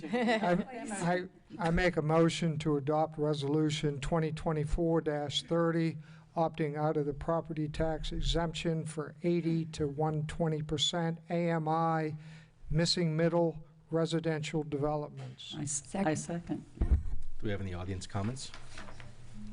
City Clerk, if you'll please do a roll call. Commissioner Rosnicki? Yes. Vice Mayor Mulholland? Yes. Commissioner Marriott? Yes. Commissioner Robinson? Yes. Mayor Petrella? Yes. Motion carries. Thank you. Next, we have item 6B, a discussion on possible action evaluation process for charter officials. Before we get started, I would recommend that we table this for further, continue it to maybe a January meeting, since we don't have any charter officers who are in their annual spot for and we're already gonna have unless there's a really compelling reason why we should do it today. Mayor, the only reason I chose this timing was upon my appointment, the commission asked for a 6-month review. So I was seeking some feedback and consensus on a process. Okay. If you would like to delay the review, that's fine. I just want to make sure there's a process in place before we commence 6-month it. review would be January 8th. Which is Yes. before the next commission meeting. Okay, that is a compelling reason. Thank you. Let's do it. Oh, may I proceed? Please. Okay, thank you. So upon appointment, as I mentioned, I was asked to, if it was possible to do a 6-month review. I agreed to that. And when I arrived, I immediately met with the charter officers to discuss what the process was at the time. And we discussed mapping out what I am proposing tonight to believe a better process, more comprehensive. The city attorney at the time is no longer here, but I did meet with the city clerk, and the three of us had agreed at the time that it was an appropriate process for all of us to be part of during our normal evaluation. So essentially what I'm recommending is that we kick it off with a 360 evaluation. I was originally proposing to include the mayor and commission, but I had been advised by our city attorney that Florida law does not allow anonymous participation in evaluations by elected officials. That was different from where I came from. So I'm proposing just a small amendment to this process, that the 360 evaluation only include internal staff. So that would be fellow charter officers, a portion of the team I lead, or that we lead, and then a portion of other people throughout the organization that work with us in our roles. Then that information would be facilitated by human resources. So there's an unbiased space where that can confidentially be deployed to those employees. The employees that participate will be able to participate confidentially, which is important. If you want honest feedback, they need to feel safe. And then that subset of information would be provided to each of you. So you would have that information as a report on each charter officer. And then you also would be able to provide your own individual feedback to the charter officer during a individual meeting prior to the public meeting. So in addition to that, the charter officer would be asked to submit their own self-evaluation in that packet. as well as goals and objectives that they have, feel they've achieved, as well as projections of future goals that ideally, as we progress through our priority work session, would start to link to the priorities that the commission is setting. After all of those individual meetings happen, those documents would then become public, and there would be a public meeting to do the public evaluation with the charter officer. And if compensation was being considered, I'm also asking to put a process in place where Human Resources would actually conduct a market survey of your charter officers that are being reviewed. You have that compensation to review. The charter officer is able to review it and submit a memo in writing ahead of the public meeting, so you're not surprised what we may or may ask for if we're asking for increased compensation or benefit packages. So everything would be in that packet as you approach the public meeting, and then you would complete the evaluation. That's the end of my report. I think that sounds great. Sounds great. Any audience comments? Okay. And it's all good, like manning this and staffing it, kind of been vetted. Well, the work is going to fall on a charter officer, and then Human Resources just to administer and set up a 360 survey with SurveyMonkey, which is a pretty simple survey tool. There is the ability to even keep the responses confidential to the administrator of that. So I will make sure that's set up and put in place, and just print out the raw data. So we'll have a first dry run of this in January? Yeah, so I'll be your guinea pig. Thank you. And we'll see how it goes. Alrighty. Thank you. Is there a motion? Do we need one? I just need a general consensus that there's no resolution unless I use the city attorney, we need a formal vote. If you have any changes, let them be heard now, I guess. Otherwise, we can proceed this way. Okay. Perfect. Sounds good. Okay. Good to proceed. Thank you. The city attorney, you're next. Item 6C, request for an executive session. Okay, hold on.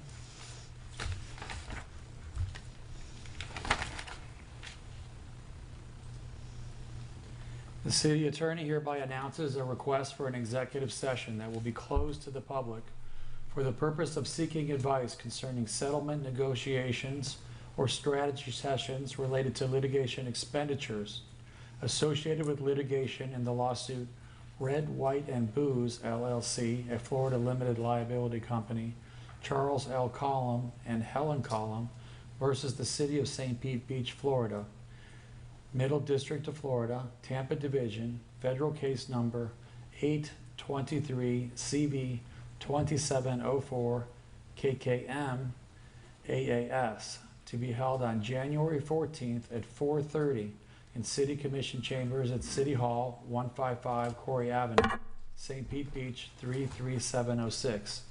The executive session is expected to last approximately 1 hour.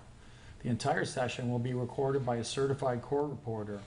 The court reporter shall record the times of commencement and termination of the session, all discussion and proceedings, the names of all persons present at any time, and the names of all persons speaking. No portion of the session will be off the record. The court reporter's notes shall be fully transcribed and filed with the city clerk within a reasonable time after the meeting.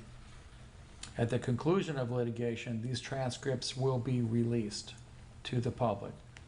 So please keep that in mind. The City Commission will not take action during the executive session, but may take action concerning settlement negotiations at a future public meeting. The following individuals will be present during the executive session. One or more who may participate electronically. So the meeting is limited to these people. One or more of these people may attend electronically depending on schedules. Adrian Patilla, Mayor, Joe Mulholland, Vice Mayor, Karen Marriott, Commissioner, Lisa Robinson, Commissioner, Betty Resnicki, Commissioner, Fran Robustelli, City Manager, Becky Vose, Esquire, Ralph Brooks, Esquire, Nancy Stuparich, Esquire, and Stephanie Vello, Esquire, of the Vose Law Firm, as City Attorney, and attorneys William Boltrick III, Esquire, and Brandon J. Shearman, Esquire, with the law firm of Henderson, Franklin, Starnes, and Holt, PA, who are serving as co-counsel for the city in this case, and an official court reporter as provided by law. So with your consensus, we'll hold this meeting at 4:30 on January 14th. It will commence in the public and then go into the executive session and then come back to the public meeting, and this will happen before our regular meeting that's scheduled for 6 p.m. that day. Yep. Okay. Thank you. Sounds good. Any objections to that date? None here. Okay, thank you. Next, we have item 6D, approval of the Corey Avenue Market from January 1st, 2025 to February 1st, 2025. Good evening, Mandy Edmonds, Acting Parks and Recreation Director. So this agenda item is bringing to your attention that we are requesting an extension of the temporary license agreement with CABA for the Corey Avenue Sunday Market until February 1st, 2025. And the reason we are requesting this is to, we want to honor this current agreement until we can review our special event permitting process and packet, and then go forward with the full agenda, with the full packet of events when we meet with you January 28th. So we're requesting the extension. Thank you. Questions, comments? Yes. Ms. Edmonds, is anyone from CABA here tonight? They are not here tonight. We did request that they do show up here for the 28th meeting, the meeting on January 28th. Okay. So let me just throw this out to the commission, just so when they reappear or whatever. And Mr. Mayor, I think you were the only one that was here. There was hours and upon hours of CABA conversations in 2023. I believe a lot of it had to do with their relationship with their hired vendor, or not vendor, but their hired promoter. I seem to recall that the commission was supposed to get an understanding of what revenue that CABA received from selling their vendor spots, and then what the disposition of that revenue was. Do you recall, because I think right now they pay $200 for a permit. And by the way, I'm not anti the Sunday market, but there's certainly expenses and risk associated to the city, and $200, maybe that's okay, but if CABA's making $5,000 off this, and it's just, going to the promoter or whoever, I just think the city should, we should know that. So I don't know if Mr. Mayor, you or anybody else that's here tonight can enlighten me on that, but that's a question I have. I mean, there was a former commissioner who was very intent on knowing their financial details. I think he was about the only one. I mean, if that's something the commission wants to pursue, I don't know if that's in the agreement or not. I genuinely do not remember. So if they have to do that, then we should request that. But to me, it's like any other permit, right? If we issue a permit for some other event and they use that event to sell tickets and do whatever else, we don't really ask them what their revenue and expenses are and so on, right?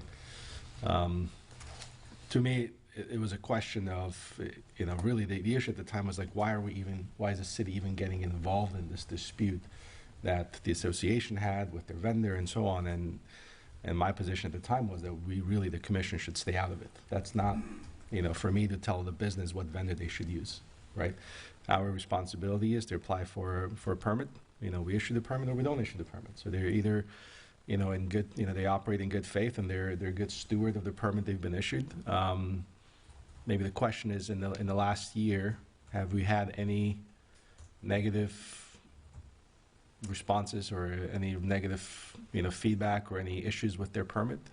No, to my knowledge, we have not. And I will let you know, too, that we are up to date with the $200 monthly payment. So, I mean, everything that's in this license agreement has been fulfilled, up to date. Yeah. So, I mean, maybe that goes back to our fee studies, right? Maybe we should look at it and say, look, are we charging enough for these street closure fees and so on? That, if, at the very least, one of the issues that we've seen with a lot of our fees is that they don't even cover the cost of, of us having to either have, I don't know how many firefighters we have to have out there, we have to have additional staff, we have to do additional, So maybe, again, this is probably part of the fee study where we come back and say, look, for us to close Corey Avenue, you can apply for the permit, but it's not going to be $200 anymore because it's actually costing the city $1,500 or $2,000 for the day, and then maybe we adjust those fees based on that fee study. Which is what we are looking at when we are reviewing this entire special event packet. So, right.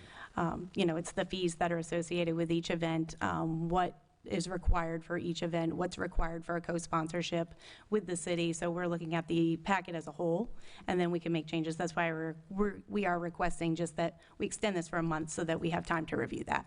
Yeah, but $200 does seem very low.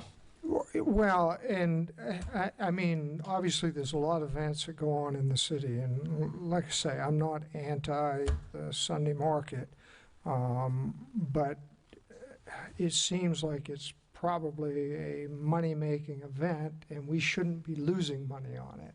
Right. It's not like, somebody renting,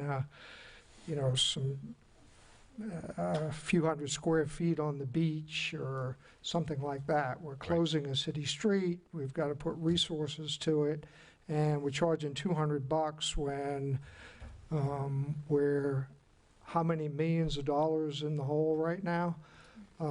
So I just wanted to raise it. I hope it doesn't die here. But from my perspective, I think it's a question worth asking, really, for any what's truly a money-making event. I don't know. If they're making $1,000 off it, that's one thing. But if they're making $5 or $10 grand off of it, that's a whole other thing. That we're absorbing losses to support it. So certainly, yeah, I believe some of their income that they got from it was to also promote it and also to promote Corey Avenue in general. And I would just want to really focus on what it's costing the city. I'm really not concerned about what they're making. I think I agree with the mayor. There's a lot of, we're not asking for people to tell us what their expenses and revenues were at an event, but it's really what's costing the city. And I think that was brought up before, and the issue was all about something else, and I remember hearing all those meetings. But my only thing is not to forget, I know it's on our up here, and everyone didn't see the change of the dates and that's on the packet that's online. So I know we have that here. The only one that I didn't see that's sitting in front of us is updated parking and contact information. I know this is just for a month. I think there's a safety plan that was in there. It's outdated. I know the parking is different right now. We've added parking on 75th that's not indicative on this map, that we man, right? We're enforcing that and making money as a city too, if y'all remember why we did that. And it mentions and references Wells Fargo, using it as a parking lot. I just want to make sure that is that something that we are allowed to do? That's something that we're going to have to look back into. But I know it's written on this parking plan, and that seemed very strange to me that they're allowing us to just let when we review this entire permit, then we will go through all of that. We will request all of that information and have that to you for the January 28th meeting. Thank you. Thank you. Is there a motion? I move to extend the current temporary license agreement with CABA for the Corey Avenue Sunday Market until February 1st, 2025. I second. Is there any audience comments? No, sir. Thank you. City Clerk, if you please do a roll call. Vice Mayor Mulholland? Yes. Commissioner Marriott? Yes. Commissioner Robinson? Yes. Commissioner Resnicki? Yes. Mayor Petrilla? Yes. Motion carries. Thank you. Next, we have 6E, approval of the street closure for January 4th through 5th on Corey Avenue. Yes, same type of request. This is another event on Corey Avenue. we're looking to have a motion to approve the street closure for the Caba Art and Craft Festival, January 4th and January 5th, 2025. Again, we will be reviewing the entire special event packet. They do have 3 other dates throughout the year that they will do the same craft festival, and they just did this past weekend. So this is another extension while we review the permitting process to move forward with this event. I will note too that the applicant was told originally that these permits would be approved administratively, so that's why they did not submit the permits prior to. They just assumed that this would be a carryover from the approval of last year. So. Thank you. Questions, comments? Audience comments? No, sir. Is there a motion? I'll make a motion to approve the street closure for the Caba Art and Craft Festival for January 4th and January 5th, 2025. I'll second. City Clerk, if you'll please do a roll call. Commissioner Marriott? Yes. Commissioner Robinson? Yes. Commissioner Reznicki? Yes. Vice Mayor Maholland? Yes. Mayor Petrella? Yes. Motion carries. Thank you. Next, we have item 6F, formerly 5A, December 3rd, 2024 City Commission meeting minutes. Commissioner Mulholland? Yes, Mr. Mayor, just a minor clarification. I had mentioned about Duke Energy in my D4 comments that they had received and acknowledged the need for repair and installation of streetlights in Paso Grill.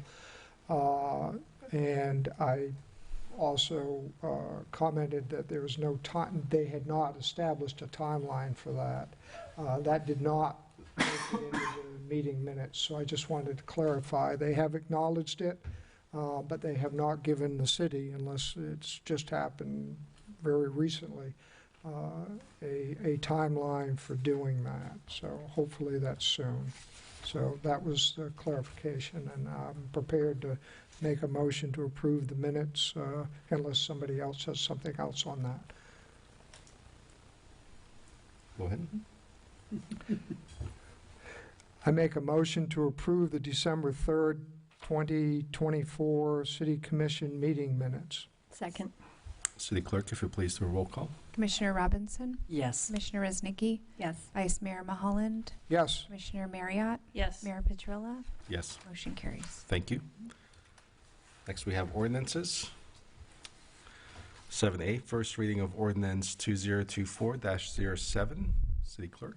Thank you. An ordinance of the City of St. Pete Beach, Florida, providing for the allocation of 12 units of temporary lodging density under the provisions of the Boutique Hotel/Condo District Temporary Lodging Unit Density Pool as established in the City of St. Pete Beach Comprehensive Plan to the property located at 4200 Gulf Boulevard, Miramar Beach Resort, and reverting the 15 temporary lodging units allocated under Ordinance 2021-04 back to the named density pool, providing for codification, conflicts, severability, correction of scrivener's error, construction, publication, and an effective date. Thank you. Denise Anderson, Community Development Director. So what's can be on screen is just sort of a timeline of where we're at, what's leading us up to today's action item. And so, but I think I'll walk through at a deeper level sort of all of the steps that are leading us to today. So Ordinance 2021-04 was approved in April of 2021 with an initial expiration date of April of 22, allocating 15 lodging units to the property under a prior accompanying CUP. The project approval was appealed within the subsequent 30 days, and the appeal was settled in October of 2021, changing the expiration date of that ordinance to October 2022.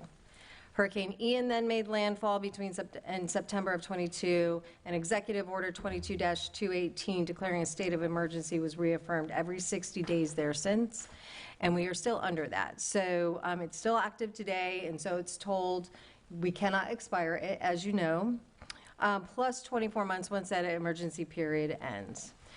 So, Ordinance 2024-07, if approved, would return the 15 units allocated in 2021 to the density pool And it would be under a non-appealable, or, excuse me, following non-appealable passage of that ordinance, and would allocate 12 units to the site under the forthcoming CUP 24038. That project is likely to come to you in January. So the action that's today is not the project itself. This is simply about allocation of units and returning 3 units to the density pool for a boutique hotel condo. And I'll change the screen there, forgive me. As you can see there, it is the only active CUP on the record for that allocation, and it would return 3 units to that pool. So what occurs at the next meeting when you consider the CUP cannot be approved without an allocation of units.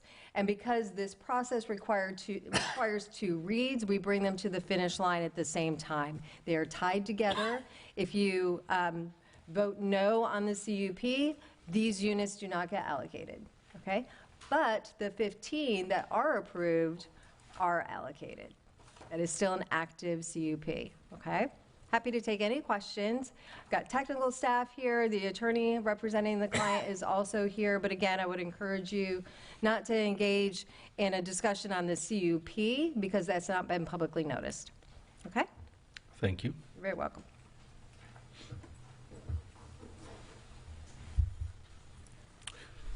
So go ahead. So we've referenced the CUP, so it would not be out of line to make comments on concerns or questions that maybe we would be looking to have answered at the CUP hearing. I think that would probably be a courtesy, I would think. People would see it that way.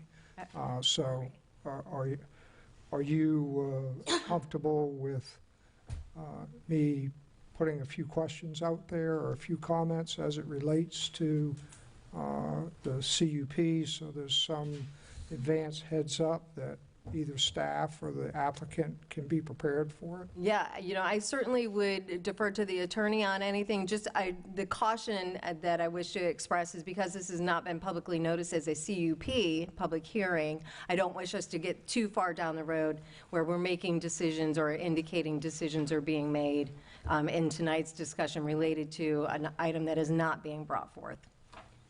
Okay, well, and if anybody wants to answer my questions, that's fine. If not, I'm sure they'll be prepared to answer them next month. Should the attorney, do you want to weigh in on that? Well, let's hear from the applicant first. Their representative is here. They're present, so they may have something to add to staff presentation. Good evening, Katie Cold, law firm of Hill Ward Henderson, representing the applicant. As Ms. Sanderson went through, we know tonight is the allocation. I think just big picture, it's important to note, as you can see on the chart, the project as a whole results in a reduction of density on this site, including the reduction in density for the pool. We look forward to having a full hearing on the CUP, walking through the changes. It is a smaller building, it is a smaller footprint, and it is fewer units, and we would look forward to having that discussion in the future. So happy to answer any questions that you may have with respect to this piece of a larger puzzle. I have a question, Katie. Sure. And this is not about the CUP. This is just about the density pools, what I want to just focus on here. If the request was for 15 prior, and now you're reducing to 12, why is it important to change it? Why can't you just not use those 3? Like, why does it have to show 12? Exactly the same question that I asked previously when we made this application. In my opinion, the units are already on the site. We probably could have developed the property and returned the 3 unused units. The city preferred to have the commission reallocate as a companion to a new CUP based on its process. So the prior administration, prior attorneys, we had that conversation this spring, and this is where we are. But to your point, Commissioner, I would tend to agree. going to return those 3 units if the new project is approved and constructed. Okay, thank you. And this might just be a city question, then I'm not sure why, you know, and I kind of spoke with the city attorney about this, but is it because we want to put the units back in our pool versus just losing them, not having them available for the city? Is that the reasoning? Well, I think you have a number of units that are allocated, as you see in the table. Units allocated between Boutique Hotel, Town Center Core, up on Beach Village. You have a limited number of units, and so if you're not going to use them in one area, they would be made available for use by another area, or maybe even within the Boutique Hotel, you could reallocate these units. I think it's a use it or lose it, so if you're going to allocate them and they don't use them, then they're going to waste in a certain way. Here it may be appropriate to wait till the CUP revision comes forward to see if that's something that you like and want to do, and if you do, then these units would go back into the pool. But today, because this is done by ordinance, there's a first reading and a second reading, so it's almost a ministerial type first review, first reading of the ordinance. They can all be considered together on January 14th with the CUP and this allocation. That would be probably most appropriate. Thank I mean, I had the same question that you had. Why not just Lose them. just put them back in the pool? But also the other question I have is, in every other CUP that we've had that has had multiple components to it, those were all brought together at the time of the CUP. This is almost, you know, putting the cart before the horse and rather presumptive, right? Why not? I understand, but the next meeting is literally 14 days later, so it's really not going to impact anything if we have to do a second reading should the CUP pass. You know, to me, saying yes to this just seems presumptive that somehow we will be. And even if you look at the timeline of the planning board first heard the CUP in September, and then they didn't get this until last week, right? No, Mayor, that's incorrect. They heard both, actually, and there was a mistake in the noticing. They heard both, and there was thank you, Ms. Coman. Yeah, there was a mistake in the noticing, and so both went back together again. So it was. So they didn't receive one first and then the other, which is what we're asking here. They were together. Okay. Yeah. I mean, I would. You could do like a continuance of this first reading until January 14th, and then you can ask your questions and talk about the CUP and the allocation at the same time. Yeah. I appreciate that the crux of the issue here. I think your code requires the density to be allocated prior to the approval of the CUP. So from a procedural standpoint, as Ms. Sanderson said, you could not conditionally approve a CUP without having your second reading. You already have the 15 allocation. Well, we have 15, and they're giving back 3, so I think you could. Then if that's the interpretation, that's fine. Then I don't even know why we have a new ordinance. But I don't know why we have a new ordinance either. But that I think the applicant's concern is we were because of the mistaken noticing. We had our hearing in September. We thought we were coming to you in October. Obviously, the storms rearranged all, but we had the additional impact of the noticing, and so we're now 3 months behind. My client already has his financing ready to go. We're hoping to move this along, either the existing approved project or the new approved project as quickly as possible. So I'd hate to see an additional month delay.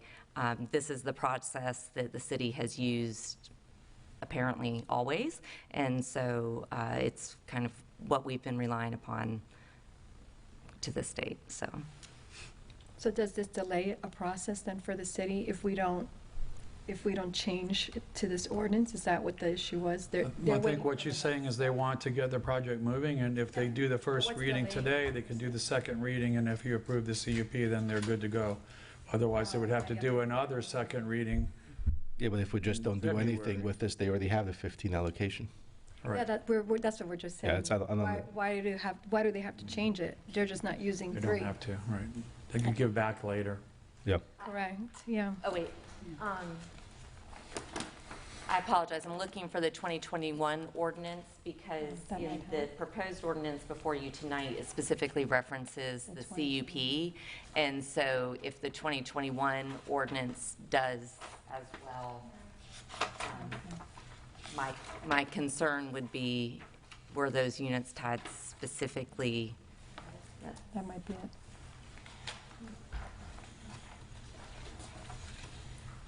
You would eventually I wouldn't change- want there to be a, You would eventually change them both, but it would just be a timing thing? Yeah.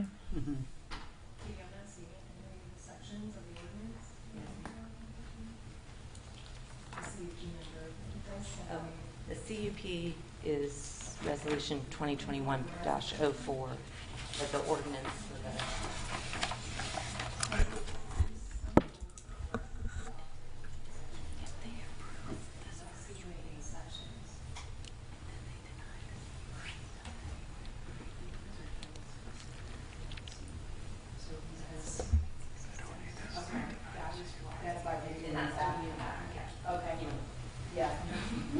Oh, you could explain it.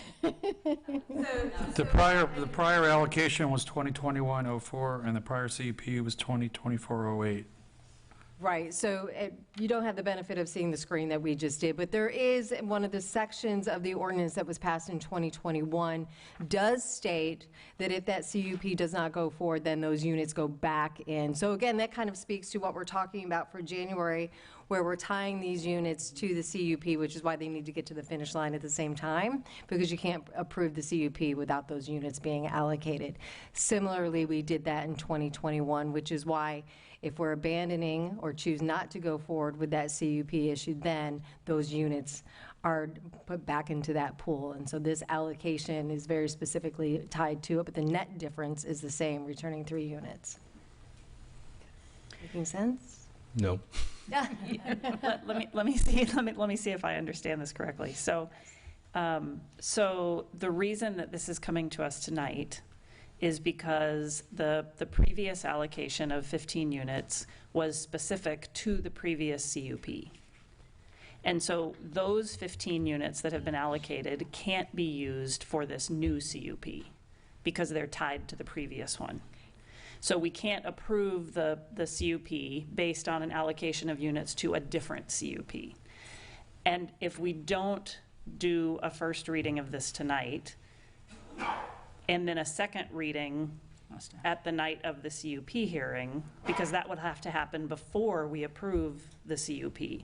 Because if the units aren't allocated, then you can't even hear the CUP because there are no units allocated. So if we don't hear this tonight, we cannot hear the CUP at any further meeting until we have the first reading and then the second reading of this ordinance. Okay. So I think the city process and the way that the unit allocation is tied directly to the conditional use, and the conditional use is dependent on the unit allocation, requires that it be done in this order, in this fashion. I believe Yeah, you but have that this- exactly right. But this summary does not say that. This summary says something else. This summary says, we already have 15 units and we're giving back and we want 12. It says right here, right? So the cleanest thing, I guess, would be if we meet on January 14th and you say you were to approve the CUP, then this will be ready to go and you can approve this. And on January 14th, if you were to deny the CUP, then you just wouldn't approve this on second reading. I understand what I'm saying is, It doesn't impact your ultimate decision.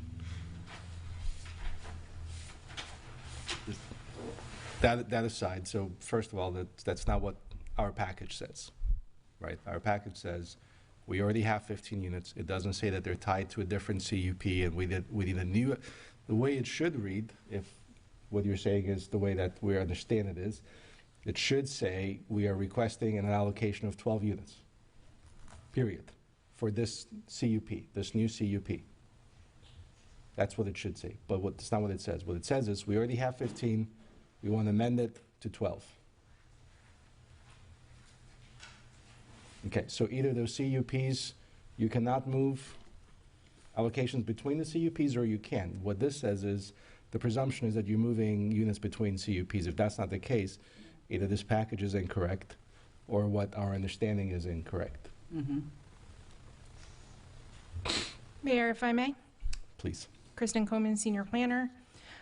In the ordinance 2024-07, in the whereas clause, it does say, whereas the applicant made complete the subject application for development on August 2nd, 2024, under conditional use permit request 24038, which included a request to draw 12 of the project's 50 total units from the boutique hotel condo district temporary lodging unit density pool, with all those units requested for the project, which the density exceeds 50 per buildable acre. I think when you're saying, let me go to the next slide, let's see. So they're requesting the 12. As far as this slide here, it showed the previous one where the total units utilized was 15. That was crossed off. And it was just to really say administratively that those units exist. And that's what we're doing as staff, is saying we're looking at that density pool and just confirming that those units exist.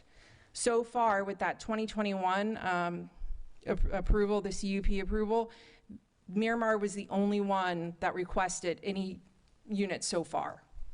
So from the 125 units that are in our comp plan that allocates those, they requested 15 in 2021, which would leave 110. So that's just as where we created this slide, was saying now with this one, it would only be 12 and 113 units would remain in that district. You're saying that the 15 units are reverting. Yes. Well, should the CUP get approved, and that was part of the approval, because they're maintaining that right. If you don't approve this new CUP, that the previous one would still remain. So there is that kind of flux going on where they're not going to give up that right to do that CUP with this new project, but they are requesting less units, so 3 would go back to the pool. Okay. So again, I understand what you're saying. Okay. Simply saying the language and the verbiage does not say that, because, and maybe that's just a poorly written staff summary, right? So, and that seems to be what it is at this point. Okay. I am clear on that. Questions, comments, discussion? Are we still talking density pool? Or? Yes, sir. We're only talking density pool. Well, but I have something I want to be certain. Sure. I have several questions. I'm going to table most of them until the CUP, but there's a couple of comments I have for staff that I just want to make sure before we make a motion that I get them in. So you tell me when. Okay. At your leisure. At your leisure. So this comment is for staff, but it would apply to the applicant. There's been a lot, once again, in my observations, we've had a lot of conversations as it related to live music at these various developments, businesses, etc. And when the previous city attorney was here, he had either suggested to staff, or I thought staff picked up on it, that lock boxes might be a requirement. I think we're getting into the details of a CUP, and I think we're getting into the details of a CUP. I think if you have any questions like that, we can just address it in the city with the city staff and have those questions ready for when the time comes. Now, that noted, this applicant's attorney opened the door when she started making comments about the CUP and its scope and so on. So we'll let it slide. That's okay. We're not going to go any further down that road. So let's just stick with the allocation request for 12 units and leave the CUP for when the CUP comes and those details. Mr. Mayor, if I can, I would just suggest, Mr. Vice Mayor, My client and I both talk regularly with staff about this, about the conditions. We worked closely with the planning board about the conditions. So any questions that you have or suggestions with conditions, if you would please share those with staff, we'd be happy to continue those conversations before the next hearing. I'll do my best. Because it's a quasi-judicial hearing, we just want to stay away from any conversation about the CUP. For our sake, if their attorney opens that door, that's good for them, but as far as we're concerned, I think we should just stay on this It's just my side. understanding it had been introduced, but. I agree with you. I agree with you, and I think we should just err on the side of caution on this one. All right, Mr. City Attorney, help me understand, because is this a Florida statute thing that says you have to do the allocation before you do the CUP, or is this our comp plan or land development code that has this thing so horse cart backwards? It's our land development code. Okay. We can amend our land development code, perhaps. Maybe we should put that on the list of things, because this is completely backwards. I mean, you're looking. One of them requires 2 readings, the other one requires only 1 reading, and that creates the problem, but we can make it where they either both can be done by resolution and have 1 hearing. I think what we're doing is trying to amend the code, so that requires an ordinance. Yeah, I mean, you're asking us to weigh in on whether we should allocate these units before having seen the merits of the project. There is a Florida statute that allows for development agreements, and I've seen in other jurisdictions where complex issues like this are made part of a development agreement that allows for a little bit more certainty and flexibility at the same time. Yeah, I think it's probably just a poorly written ordinance, so, not this one. Yeah. Is there a motion to extend the time, maybe 10:30? Yeah, motion to extend the time to 10:30. Second. City Clerk, if you'll please do a roll call. Commissioner Marriott? Yes. Commissioner Robinson? Yes. Commissioner Resnicki? Yes. Vice Mayor Mulholland? Yes. Mayor Petrella? Yes. Motion carries. Thank you.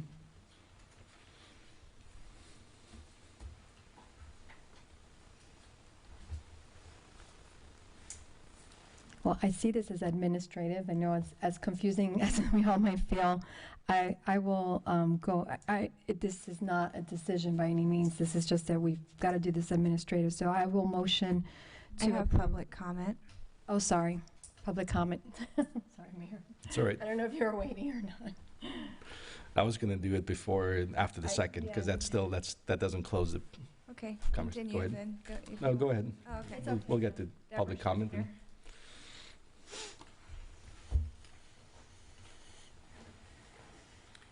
Good evening, Deborah Scheckner, Boxier Isle Drive in St. Pete Beach.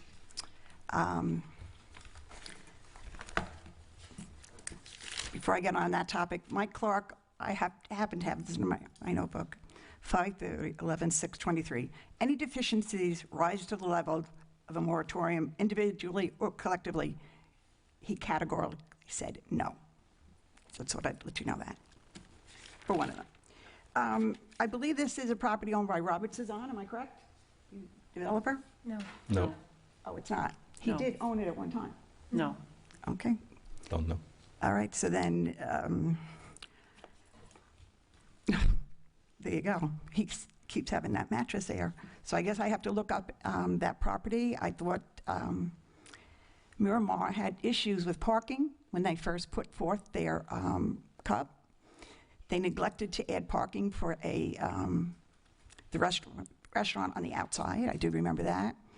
I think it's important that when you have a cup change, you're supposed to go back and start the process over.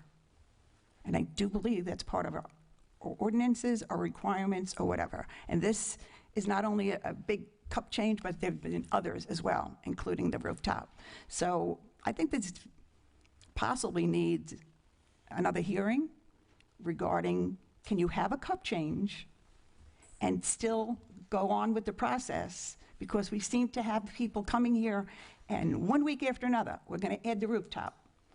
We're not going to have music, but then we'll have hors d'oeuvres and wedding receptions.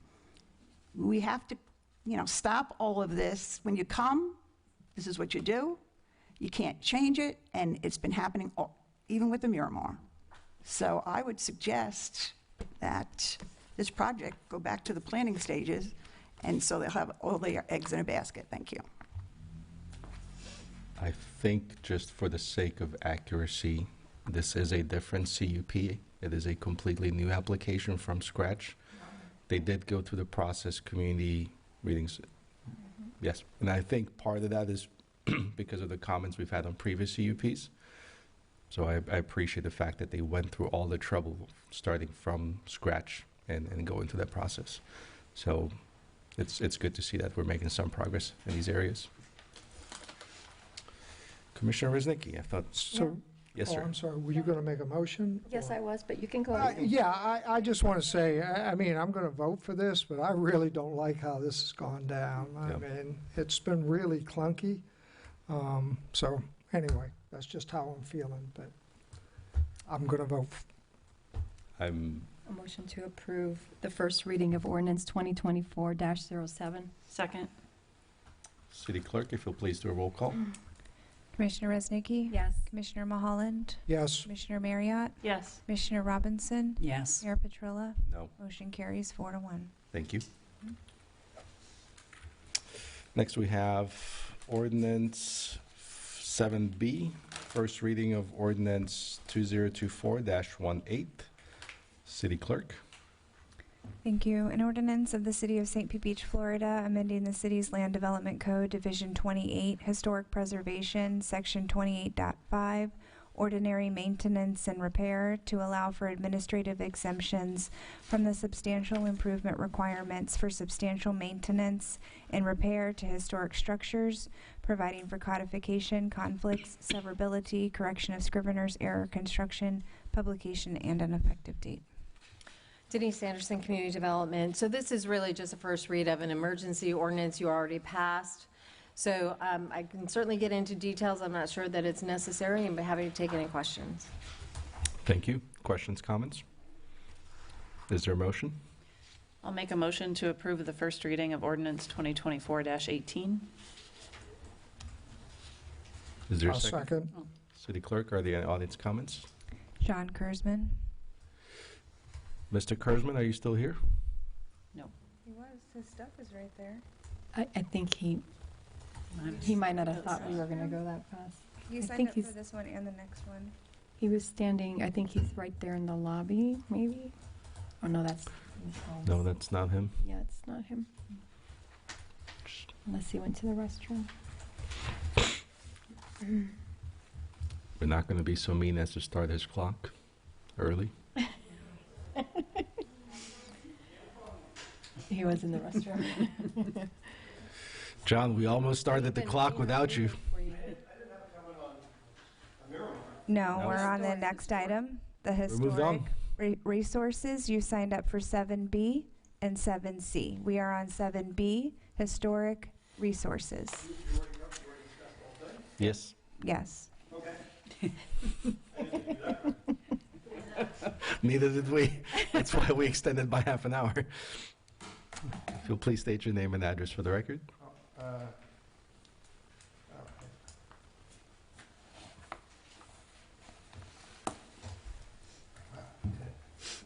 John Kurzman, B. Honda Way. My comment about the historic resources is that, you know, you're using a carrot. And the carrot is that if you declare your house or whatever you're building a historic resource, you don't have to deal with the FEMA rule and you can repair. And my point here is you also have a carrot if you raise your house or your building. You also get that same promise that you no longer have to deal with it. And shouldn't you make sure that people who do raise at least get the same carrot? And it seems that that's hazy, because what I'm finding is that sometimes people don't seem to get the same carrot. Sometimes it seems people are sometimes getting confused and going, no, for houses that are raised, you only get an exception for what the rules were, not what they are. Now we need to compare against the new elevation certificates and the new rules. So the word is and was seems to be coming up. And so I just want to just show you, real quickly, that the desktop reference does say you follow the rules that they need to be met when the building was constructed. If the building is post-firm, the box says you need to continue to follow the floodplain management requirements that had to be met when the building was constructed. And then even in 2023, the plans get stamped. No new work is allowed below the BFE. All work must show compliance, shall not be allowed to make the building non-compliant with any aspect of the building that was required for compliance. And then the desktop reference 647, work on post-firm buildings, has to be met when the building was constructed.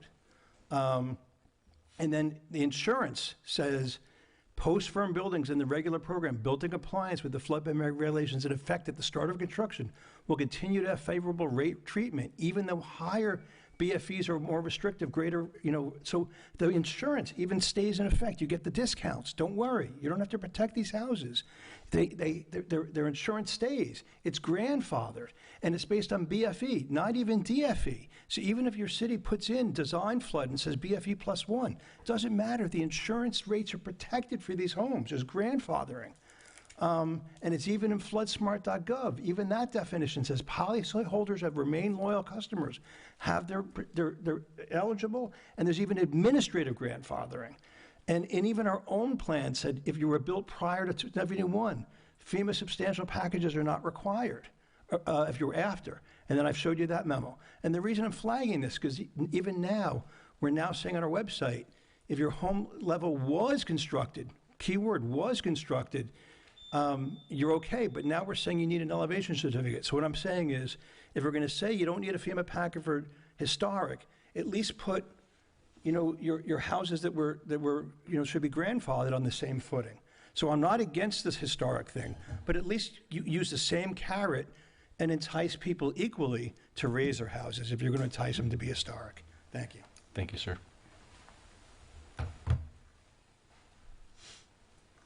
Questions, comments? Is there a motion? We have a motion and a second. Sorry. City Clerk, if you'll please do a roll call. Commissioner Marriott? Yes. Commissioner Robinson? Yes. Commissioner Rosnicki? Yes. Vice Mayor Mulholland? Yes. Mayor Petrola? Yes. Motion carries. Thank you. Next, we have item 7C, final reading of ordinance 2024-16. City Clerk. Thank you. An ordinance of the City of St. Pete Beach amending the St. Pete Beach Code of Ordinances, Section 98-35, 98-36, 98-122.4, 98-128.4, and 98-131.6 to adopt amendments to the city's code regarding substantial damage, substantial improvements, look-back period, and exemptions to improvement and repair of buildings in the flood hazard areas, providing for severability, codification, and scrivener's errors, and providing for an effective date. Thank you. Who's up? Forgive me. Denise Sanderson. Bereft of knowledge here on the process. So, my former life, we didn't present on second read, but I'm happy to do so. So this is. We'll just ask questions if we have any. Okay, great. Here. Any questions, comments for it?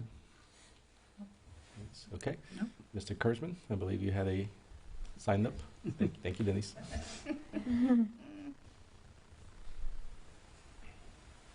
And I'm glad that I actually get to continue. Okay, John Kurzman, City Honda Way. So remembering what I just presented, if you look at the business impact statement, it says any existing residence or business that is not elevated or flood-proofed to the currently required standard. So remember, I just was talking about how all the FEMA documents talk about that you had to comply with the then current standard. So back when, for instance, a lot of the homes were built, the standard was BFE. But now the standard is BFE +1. So by us now saying you need to be the currently standard, houses now have to be a foot higher. So you've just now made the rule that a house that was compliant or a building that was compliant now has to be a foot higher and is no longer compliant. And you think, well, be a foot higher. Well, it's not easy now. If you bought a house and you thought your house was compliant, now it's not compliant. And that also means that when you did your business impact study and you wrote all commercial studies built prior to 1975 are the ones that are being impacted by this, this business impact statement wouldn't be correct. Because if the level went up by a foot, that would mean if you're now going to suck in all the properties where it's gone up a foot, well, now many more properties are going to be affected by this than just the pre-firm or the pre-1975 properties. So I'm hoping that it's just the preamble that's wrong and that we don't really mean to say the current rules, but we mean to be saying the then current rules. Because if you start making everybody constantly chase the current rules, it means you're not just affecting the structures that are pre-firm or pre-1975, as the business impact statement says. You're going to be affecting everyone constantly, and everybody who even chases the carrot and says, okay, I'm going to raise my house. Why would they do that? If next year someone says, you know what, just like, you know, they tried to do it last year. Oh, you know what, I think we ought to do BFE +2. And so the city makes a BFE +2 rule, and the next time there's a hurricane or a flood, and someone has significant damage, they're going to go, oh my God, I have to raise my house again 6 inches. And they're just as screwed as everybody who's never done anything to their house.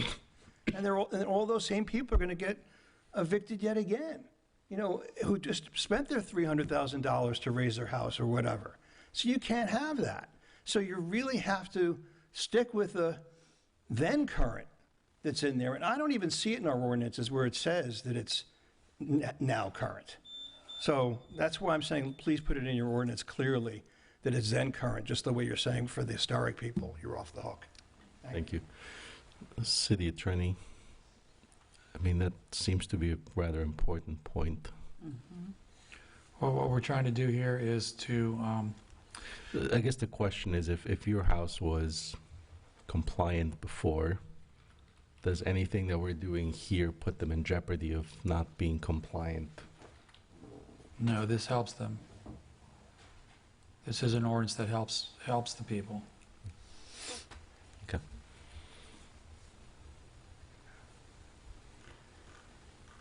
Okay. I'll make a motion to adopt ordinance 2024-16 and transmit amendments to the Florida Division of Emergency Management. I second.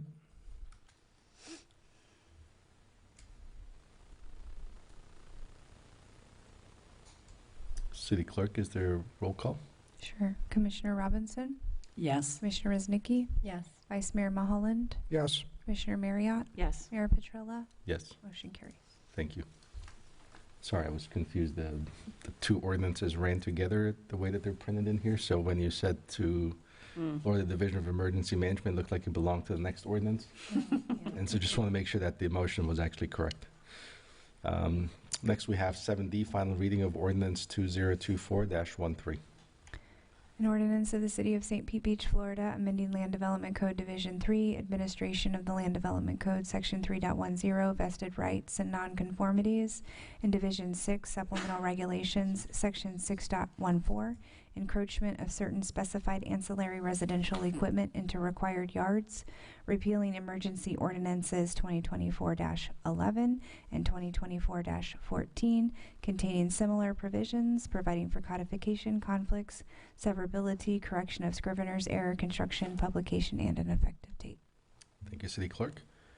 Do we have any audience comments? Any questions, comments from the Commission? Is there a motion? I make a motion to adopt ordinance 2024-13. Second. City Clerk, if you'll please do a roll call. Commissioner Rosnicki? Yes. Vice Mayor Mulholland? Yes. Commissioner Marriott? Yes. Commissioner Robinson? Yes. Mayor Petrola? Yes. Motion carries. Thank you. All right, we do not have any items for discussion. Next, we have staff reports. City Clerk. Thank you. City Manager. No report. Thank you. City Attorney. Nothing at this time, thank you. District 4. Yes, Mr. Mayor. A couple things. 1 week after we had the conversation about the seawall ropes and posts on the dunes, work has actually begun. So I want to thank the city manager and staff for getting that going in such an expeditious fashion. So happy to see that. The Paso Grill Community Association bonfire is scheduled for Wednesday, December 18th. And one last note to the people who have been asking questions and concerns about parking matters. The city now has taken the first step in processing a request for bids for a parking study. So obviously that's not going to happen overnight, but it's in the works. Thank you. District 3. I just wanted to say to thank the staff for all that they've been doing. We're about to go into the holidays, so and I know I'll be gone for a little while, so I just wanted to make sure I say that in case I don't see you all. And also for the residents out there, as difficult as this time has been for many, for those of you who are able to volunteer, able to help out, or able to give a little bit more for those who are working hard. And I say this because I've talked to a couple of workers like the postal office, workers, our mailmen, right? And waste management, who typically, put out cards for residents in the mailbox, not only because they're looking for a little bit, it's what they usually rely on during this time, and are not going to be putting these cards in the mailbox because their companies are not allowing them to do so. So just because you don't see the cards in your mailbox, don't forget about them, because they're not the only ones out there. I know there's a lot of other workers out there who usually, it's supposed to be a joyful time, but it's going to be a very difficult time. So just to try to remember those people, and if you're able to, not to forget. So thank you and happy holidays. Thank you. District 2. I just want to say, thank you again to permitting staff, because I think they've been taking a lot of grief lately. They recently just have a officer assigned to them, so that can tell you how much grief they're actually getting. Also, I'll be at the library on December 16th from 5 to 6. I hope people show up. Love to talk about what's going on and discuss any issues or thoughts and suggestions. Thank you. District 1. So I guess the only big news in District 1 is that La Cressette is back open for breakfast on Corey Avenue, which is great. I know everybody missed having that option. And then I also just recently heard from some members of the Parent-Teacher Association that Gulf Beaches Elementary School will be reopening next fall. So Gulf Beaches will have kids enrolled again for the 2025-2026 school year. So I think that's great news as well. And that's all I got. I think Tiki Bagel's also open again. Yeah, they're open. They've been open for weeks, which is great. They were only open for a couple of weeks before they got hit. That's unfortunate, but I'm glad to see them. I know they were out in the neighborhoods passing out bagels, immediately after the storm. So, just remind everyone that we have a community meeting tomorrow here at City Hall from 5:30 to 7 p.m. We will have representatives from FEMA here. We'll have different stations set up, and so we'll have be able to sit down and answer specific questions, and we'll also have the staff set up. Building department with permits set up. She didn't tell you about that? Surprise. Sorry.